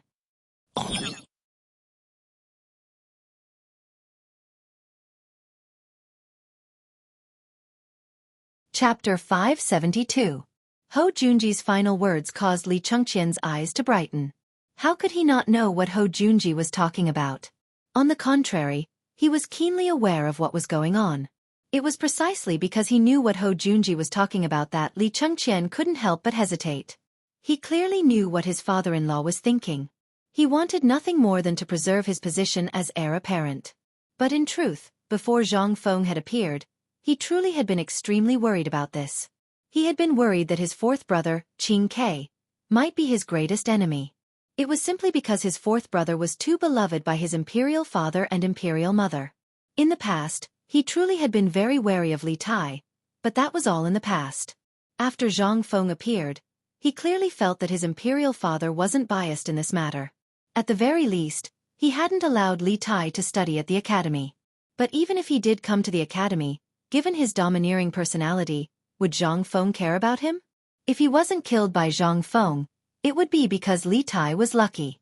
But he was different. He had long since called Zhang Feng his brother, and Li Chengqian believed that this friendship was extremely firm. At the very least, Zhang Feng basically told him everything. Take this matter as an example. Although it seemed like Zhang Feng was making random arrangements, upon careful consideration, Li Chengqian understood what Zhang Feng was thinking. Cheng Chumo and the others were skilled in the army. Although carrying bricks didn't seem to have anything to do with that, Li Chengqian vaguely sensed that there was nothing wrong with Zhang Feng's arrangements. The reason was that Du Go liked to study mathematics, so he had arranged for Li Chengqian to do this so that Li Chengqian could use it in his daily life. But while he couldn't see anything wrong with his mission, Li Chengqian vaguely sensed that he was acting as the steward of White Deer College. Otherwise, why would he leave the matter of registering names and searching for people to him? If he really was the son of a merchant, then finding Sun Simiao would mean that he was trying to make friends with someone of high status. But, however, this was exactly what Li Chengqian lacked. If he could make use of this to settle this matter, wouldn't these people's connections all recognize him? That would be very useful to the imperial court. After all, Sun Simiao was a miracle doctor. His status was extremely important. Li Chengqian was in a daze. Moreover, there would occasionally be a look on his face that said he had everything under control. How could the shrewd Ho Junji not see it? Your Highness the Crown Prince, this old man shall not disturb you any further. I will be attending the morning assembly tomorrow as well. At that time, it will be up to your Highness the Crown Prince. Hearing this, Li Chengqian bowed.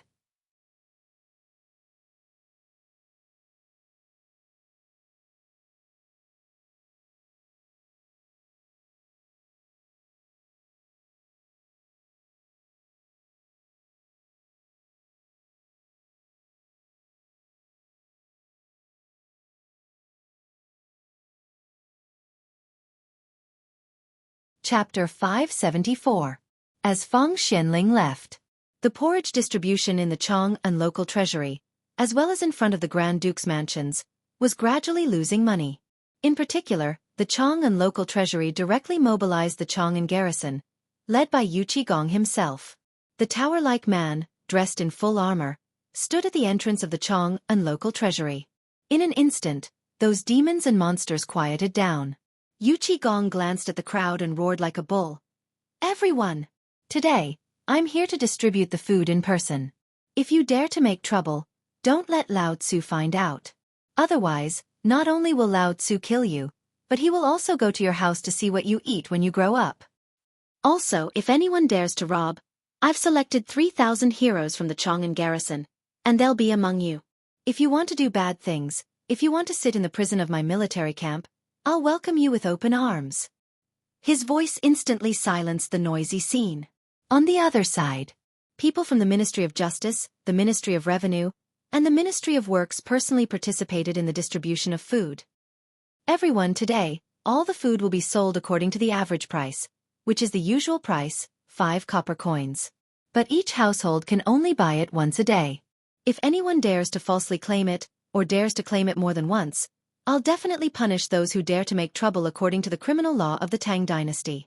Now the sale begins. At the same time, porridge will be distributed evenly at the back door of the Chong and local treasury, the Grand Duke's mansions, or the mansions of officials. If you don't have money to buy food, you can go to those places. Don't worry, His Majesty already knows about your suffering. Now, His Majesty will only eat a bowl of porridge every day, just like you. So, His Majesty said that although this famine is terrible, as long as we can get through this half a month, things will get better. He hopes that you won't believe those rumors and will live a good life. The commoners were scared out of their wits by this scene. In the front, Yu Qigong was guarding, and behind him, those high-ranking officials, who were rarely seen, were distributing food in person. Could they really buy food this time? Sir, the food is good, but we don't dare to buy it. For the past few days, there have been people dying every day. This is... Which bastard is barking? Yu Qigong glared angrily at the crowd. Then he kicked his armor and walked over to a bag of rice. He grabbed a handful of rice and stuffed it into his mouth. The crowd watched as the grains of rice dripped from the corner of his mouth to the ground. Everyone felt so sorry for Yu Qigong that they wanted to point at his nose and scold him.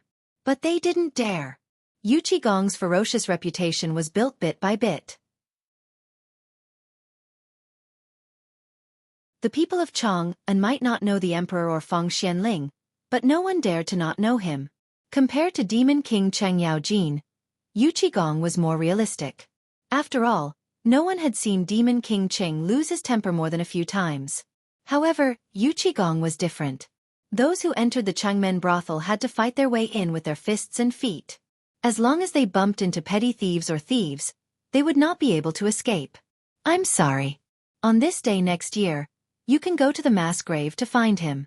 But now, Yu Qigong was eating the cursed millet? Damn it. Could it be true? Or could it be that this killer wasn't even afraid of the curse? Yu Qigong's mouth was full of white rice. He took a bowl of porridge from the guard's hand and gulped it down. Only then did he burp and rub his belly, saying, "Ah, you all saw it. What's wrong with this millet? Lao Tzu has eaten and drank, but nothing happened. Do you all think that your lives are more precious than Lao Tzu's? Lao Tzu only has one sentence. If you want to buy, come. Lao Tzu will protect you today. If anyone dares to rob you, Lao Tzu will let you chop him up. Not only that, but Lao Tzu will also reward you with 100 copper coins or 10 caddies of grain. If you don't want to buy, get out of Lao Tzu's house as soon as possible." Hearing that, finally, everyone was able to relax. It was not an exaggeration to say that these people were despicable. It was because they were afraid of being poor and were often exploited by others. So when they heard those rumors, many people were shocked. But now, seeing that Yu Qigong had eaten and drank and was completely fine, and was even protecting them, this could not help but ignite the courage of the men in Guangzhou. Lao Tzu risked his life today. I'll buy. I'll buy. I'll buy too. With General Yu Qi here, why would Lao Tzu be afraid of a porcelain hammer? Seeing the people flock up, a smile flashed across Yu Qigong's face. He smacked his lips and waved his hand. Give Lao Tzu another bowl of porridge. Damn it, this porridge with bone-strengthening powder is so comfortable. Bone-strengthening powder? Bone-strengthening powder was added to the porridge? Hearing that, all the people could not help but be stunned. However, when the crowd saw the guard bring in another large bowl of thick porridge, they couldn't help but sniffle. Damn it! It's really bone-strengthening powder? Heavens! His Majesty actually added this thing that was even more precious than gold into the congee? No wonder I didn't feel hungry after eating a bowl of porridge yesterday. I even felt so energetic. So that's why. Let's go. Damn it, let's eat the porridge. Official, is this porridge for sale? Get out. Lao Tzu only gives porridge, not for sale.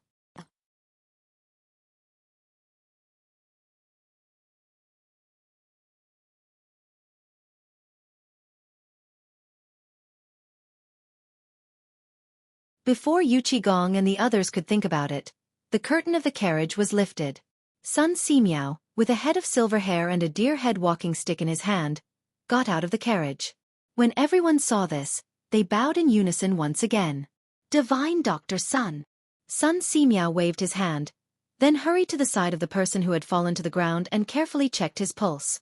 As for the person who had fallen to the ground, it was unknown whether it was due to fear or pain, but his body was slowly trembling, and he was even faintly moaning.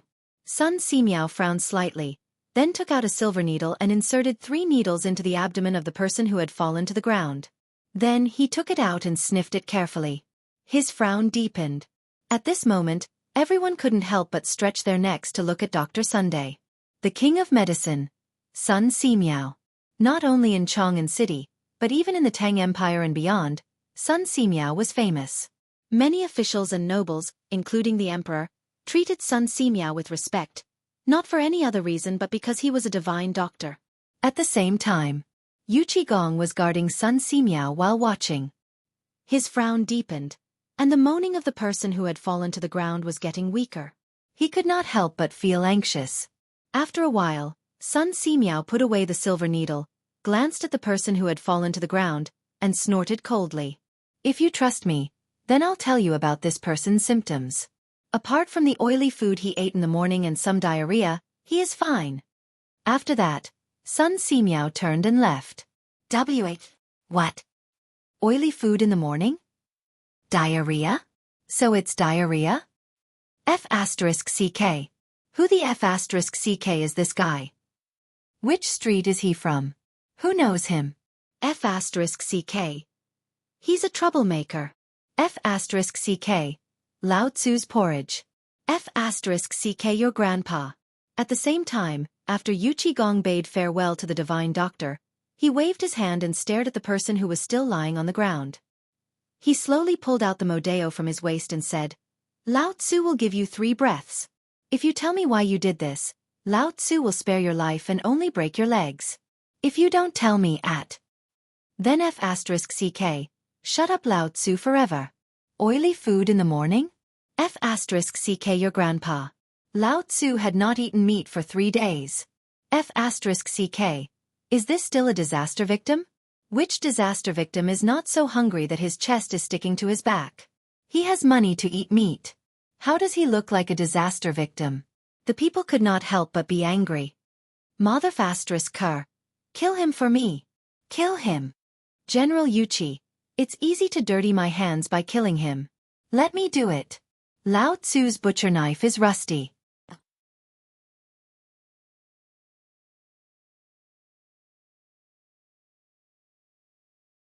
Chapter 576. I'm afraid that Dr. Sun has been bribed, right? He was poisoned by the porridge. Don't be fooled. Who would dare to go against the imperial court for no reason? Everyone heard that. They were stunned. That was right. Dr. Sun was sitting in the crown prince's carriage, which meant that he was an honored guest of the crown prince. Why would he appear here at this time? It didn't make sense. The discussion in the crowd became louder and louder. Yu Qigong was furious. He slashed the body of the man who had fallen to the ground. Puff! Blood spurted out of the man's body along with an arm and a shrill scream. Ah! Ah! Yu Qigong killed someone. Yu Qigong killed someone. Everyone was dumbfounded. A murderous look flashed across Yu Qigong's eyes. Are you going to tell me or not? Panic flashed across the man's eyes, but he still held his wound tightly. He glanced at the crowd, gritted his teeth and screamed, Kill me if you can. Folks, you've all seen how Li Er treats the people. The porridge was poisoned. They colluded with Sun Simiao to kill us. Think about it. How many disaster victims are in Chang'an City now? Li Er even dared to kill his own brother for the sake of his reputation. How dare you insult the emperor and call him by his name? 9 generations of your family will be executed. Puff! Yu Qigong finally had the intention to kill. He slashed. That person's right leg was separated from the base of his body. Ah! Li Er is going to kill someone. Folks, run! If we run too late, we'll all die. The man's shrill scream rang out. Screams of horror sounded one after another in the crowd. Then, the people on the streets of Chang'an City became restless. Where are the guards of Chang'an City? Quickly surround this place. Kill anyone who dares to escape. Yes! Yu Qigong shouted angrily. The soldiers who surrounded the vault instantly raised their spears in front of them, ready to fight. At this moment, how could the normally well-behaved commoners endure this? Mournful screams rang out from the crowd.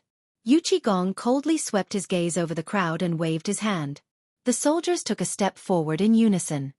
Ta-ta-ta! With the sound of armor clashing, everyone finally knew that Yu Qigong wasn't joking. He really knew how to kill. Everyone could not help but feel their hair stand on end. They could neither stand nor squat. Yu Qigong ignored the crowd and pulled out a dagger from his waist. He slowly squatted beside the man and said indifferently, Don't worry, Lao Tzu won't let you die so easily. Don't think that Lao Tzu doesn't know who's behind you. As long as you tell me who ordered you to do this, Lao Tzu will guarantee your family's safety. By the way, I just heard from my subordinate that your family lives in Shirley Village outside the city? And there's a 3-month-old baby at home?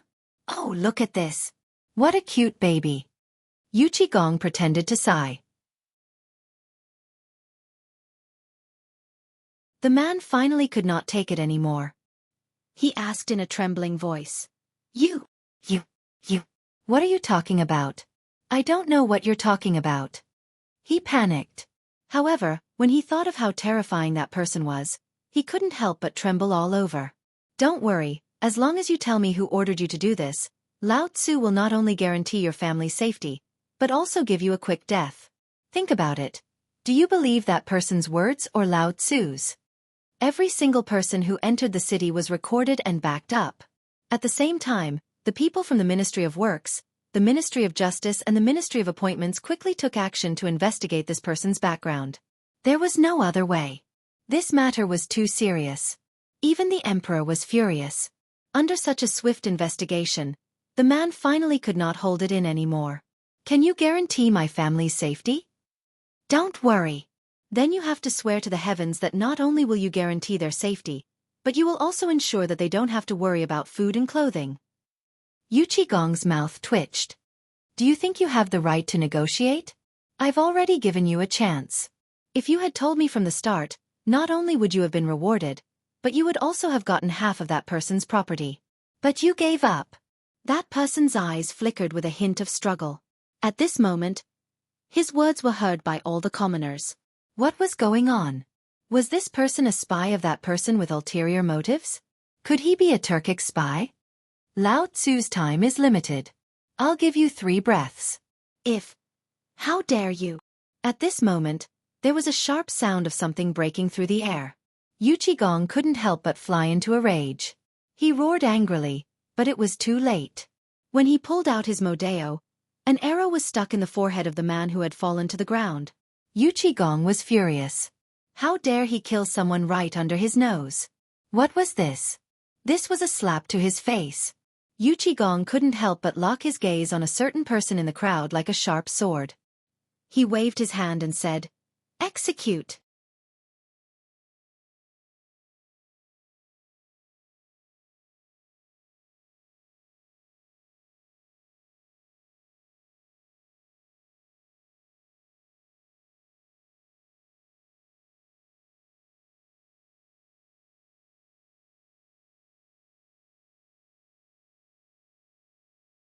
My great Tang will definitely prosper for generations to come. Li Shimon's dragon countenance was greatly pleased. He got up to help Sun Simiao up and said, Shen Yi is overpraising me. How can this kind of God-bestowed son be Zhan's good fortune? Teet Heezes. But there's one thing I don't understand. Li Shimon nodded and said, King of Medicines, just say it. Then I'll offend you. Sun Simiao said, Your Highness, according to what you said, Zhang Feng wanted me to go up the mountain, but why? Brother Zhang Feng didn't tell me, but I know it must have something to do with the grain.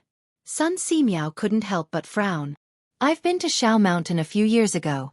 But at that time, the locusts had just passed, and the land was barren. Everything that could be eaten was almost gone. Even the old man couldn't help at that time. I don't know, but I think Brother Zhang Feng must have a plan to invite you up the mountain, so... Li Shimon also fell silent. Now, the grain matter was related to the Tang dynasty's lifeline. He didn't understand why Zhang Feng would invite Sun Simiao to go up the mountain at this time. But he vaguely felt that if Sun Simiao went up the mountain this time, he would definitely solve this plague of locusts. However, even the cleverest housewife couldn't cook without rice. He also wanted to know how Zhang Feng was going to solve this plague of locusts. I haven't been to Zhang Feng's place for a long time. Well, if Dr. Sun doesn't mind, why don't you go up the mountain with me tomorrow?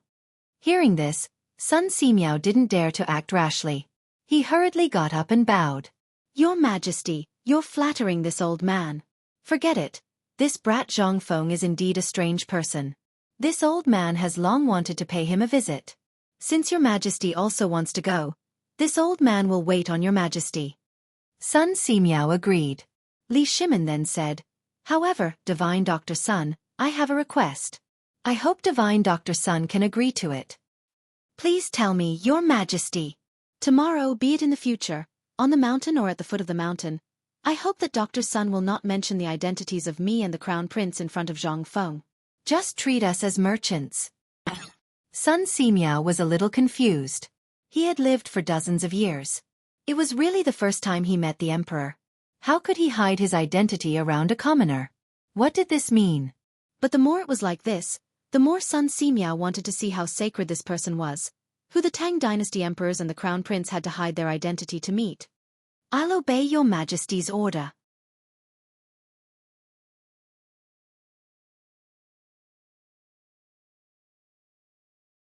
Chapter 579.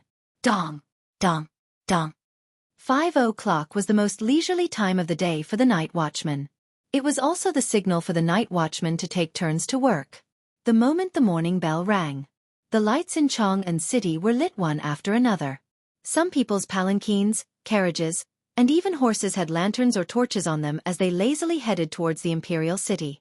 If one were to look down from the sky, they would see fire dragons converging towards the imperial city under the hazy sky. It looked like a huge dragon. The lights in the depths of the imperial palace were lit one after another, especially in the political announcement hall, which was as bright as day. Early in the morning was the most comfortable time of the day. At this time, there were already groups of eunuchs and maids in the imperial palace hurriedly cleaning up. The market on the Vermilion Bird Bridge was basically empty. Only a few people were selling beer and barbecued meat jerky. The barbecued meat jerky was mostly hunted from the mountains, or it was old cured meat. The smell. It was still coveted by everyone. Even though they were standing at the foot of the 36 steps outside the political announcement palace, they could still smell the tempting aroma. In the past, almost every minister would stop to buy some food and drink a bamboo tube of ice-cold beer soaked in the moat. But now, no matter how greedy they were, they did not dare to do so. Now, the emperor was staring at them, and their clothes seemed to be more tattered than usual. Most of the people here were not so poor that they could not afford to wear clothes or drink beer that cost 1 copper coin. But now they had to pretend to be poor. Otherwise they would be in trouble. After all, yesterday, the crown prince went to borrow food from each house. But there were some who were afraid and some who were not. For example, Chang Yaojin was holding a roasted rabbit in one hand and chewing it loudly. He held a bamboo tube in the other hand and drank in big mouthfuls. Everyone smelled the fragrance in the air and looked at Chang Yaojin's showy appearance. Their stomachs began to growl. Everyone swallowed their saliva and cursed Chang Yaojin in their hearts. After entering the political announcement hall, after everyone tidied up their appearance, they closed their eyes and hugged the white jade tablet in their hands. Like clay statues, they kept their mouths shut. At this moment, little Gizi's voice came from the entrance of the rear hall. The emperor has arrived. Only then did everyone hold the white jade tablet and bow in unison, shouting, "Welcome, Your Majesty!" Rise! With a wave of his hand, Li Shimin ascended the 8 steps to heaven's staircase and sat down on the dragon throne. He indifferently glanced at the crowd before finally resting his eyes on Ho Junji.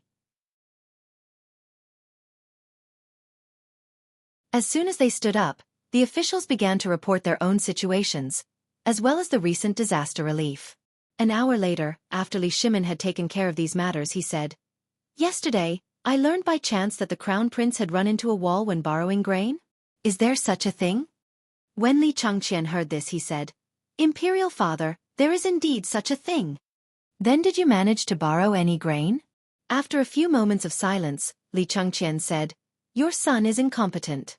After running all over Chang'an, I was only able to borrow 500 dan of grain. Fortunately, your son met Duke of Chen, and Duke of Chen generously donated 10,000 dan of grain to your son's White Deer College." Li Changqian emphasized the words "your son's White Deer College." This time, the officials couldn't help but be shocked. 10,000 dan? Duke of Chen, where did you get the grain? So much. Heavens! Li Shimin was also rather surprised. "Duke of Chen, is the crown prince's words true?" Ho Junji hurriedly said, "Your Majesty, this is what a subject should do." "Then didn't you donate 10,000 dan yesterday? What is the reason for this? Could it be that your Duke of Chen's family is about to overflow with grain?" Ho Junji's lowered eyes flashed. Replying to your majesty. This old subject spent most of his time in Luozhou, and Luozhou is the closest place to Chang'an. As the saying goes, a subject should be loyal to the sovereign. Thus, when I learned by chance that your majesty was stocking up on grain, this old subject paid special attention. At this time, this old subject has about 50,000 dan of grain. When the famine broke out, this old subject donated 30,000 dan of grain to Luozhou and kept 20,000 dan for emergency use. After learning of the matter in Chang'an, this old subject immediately rushed to Chang'an to offer up this humble subject's meager strength. It really was watertight. How could Li Shimin not know that he had gone straight to the Eastern Palace after leaving the Taiji Palace? Moreover, this Ho Junji was extremely crafty, so Li Shimin was extremely unwilling for his son to interact too much with this sort of person. Fortunately, Zhang Feng's appearance had given Li Shimin hope. Li Shimin couldn't help but nod. Correct. We are delighted to have a capable subject like Duke of Chen. But what is the meaning of this 10,000 dan of grain? All the officials were flabbergasted. When Li Shimin had said that he wanted to stock up on grain, they had vehemently opposed it. Now, when they heard that Duke of Chen had managed to stock up 50,000 dan of grain on the slightest rumor, many of them almost vomited blood. This old fox is really King crafty.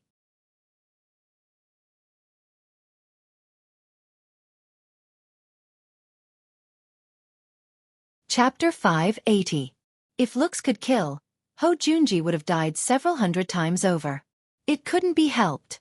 If the emperor had spoken of this matter back then, if they had taken out just a little of their fortune to buy several tens of thousands of dan of grain, let alone anything else, they would have made a fortune if they traded it for land. And now that the emperor was in dire need of grain, if they could offer the emperor 10,000 dan of grain, then, at the very least, they would have made a fortune in their career, let alone anything else. But they didn't. Although they didn't have 10,000 dan of grain in their homes, they still had several thousand dan. But what did the emperor mean when he said that the crown prince had borrowed grain yesterday? And now, Ho Junji had lent the crown prince 10,000 dan? What was the meaning of this? Wasn't this a slap to their faces? Just because you're holed up in Luozhou and worried about your loyalty to your sovereign, we're just eating and waiting for death? Fuck your second uncle. Ho Junji could sense the strange atmosphere behind him, but he still continued to speak. This old subject learned that the crown prince had built a White Deer College on Mount Shao. This is a matter of great benefit to the country and its people, and although this old subject has retired to Luozhou, my heart is still concerned about the imperial court. Thus, I donated 10,000 dan to your majesty and 10,000 dan to the college. This old subject was thinking that if the college on Mount Shao could be built as soon as possible, it would be able to nurture more talents for the Tang dynasty. This is something that should be done as a subject. Moreover, when this old subject learned that the crown prince's college wouldn't take a single copper coin, this old subject decided to donate 10,000 taels of gold. Buzz! The minds of all the officials buzzed. 10,000 taels of gold. You really dared to say such a thing. Aren't you afraid that His Majesty will execute you? How long has it been since you left for Luozhou? How did you get so much wealth? Where did you get all this money? Where did you get all this money? Although all the officials wanted nothing more than to rip off Ho Junji's beard, this old bastard really wasn't human. What was he doing? This was a slap to their faces. When Li Shimin heard this, he could not help but laugh out loud. That's right. Duke Chen, you are truly worthy of being my right-hand man. Very good, very good. But don't worry, we also know that this money is the money you have saved for your retirement. Once the disaster is over, we will think of a way to compensate you. And all of you should learn from Duke Chen. We will remember your Majesty's teachings. What could the officials say? They had already taken advantage of the situation, and now they wanted to donate money and food? That was all nonsense. It was too late.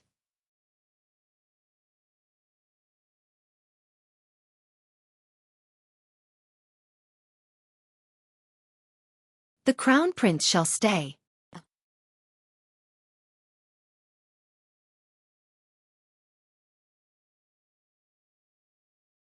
Chapter 581. 2 days later. Shao Mountain was crowded with people. However, the outline of a futuristic building could be seen in the distance on this wasteland. Basically, Gan Ziyuan and more than 300 craftsmen had become overseers. There were almost 20,000 people on the construction site. Under the instructions of these craftsmen, they were building crazily. These were all small problems. After all, they were all bumpkins. These were the simplest. However, they needed red bricks and a new type of adhesive. This made them a little confused. At this moment, Dugo stared at Zhang Feng. The two of them had been staring at each other for almost 2 hours. Cheng Chumo and Zhang Sun simply moved a stool and sat at the side to bet on who would win in the end. If Wei Shuyu did not have to guard Shao Mountain, it would be even more lively. After an unknown period of time, Zhang Feng was finally defeated. His waist was sore, and it felt like it was going to break. Zhang Feng held his waist and groaned in his chair. No matter what, Lao Tzu's academy has to be done as I say. Whatever you say, it's useless. Lao Tzu doesn't care. Dugo also secretly sighed in relief. However, before he could say anything, Chang Chumo, who was dozing off at the door, suddenly burst into laughter. Ha ha ha ha, worm, you lost, I won. I said that Feng Zi would definitely not be able to hold on. This guy is weak. Damn you! Zhang Sun and Zhang Feng scolded at the same time. They could say anything else, but to say that Lao Tzu was weak? Damn you! Stop quarreling. I think we should wait for Li Gan to come and discuss this matter. Ever since that old man Kong came, there have been rules in the academy. If you have nothing to do, look at Chong and University and Imperial College. What kind of buildings are those? Look at yourself.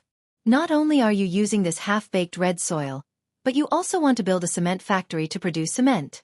How can this mud be better than this yellow mud? Can this thing be sturdy? You want to make it 3 stories high? Why don't you think about it? It's already a problem whether or not he can even stand 10 feet tall with this thing, and you still want to cultivate 3 levels. In any case, since you handed this matter to me to calculate the materials and costs, then you have to do as I say. Otherwise we can forget about it. When Zhang Feng heard this, he was instantly displeased. This is Lao Tzu's territory. Since when is it your turn to talk about it? If you want to calculate it, then so be it. If you don't, I'll deduct your credits. Fine, fine, but I can't do something as disrespectful as insulting old man Kong's son. Dugo was also getting excited. He glared at Zhang Feng and roared, I'm really going to interfere in this matter.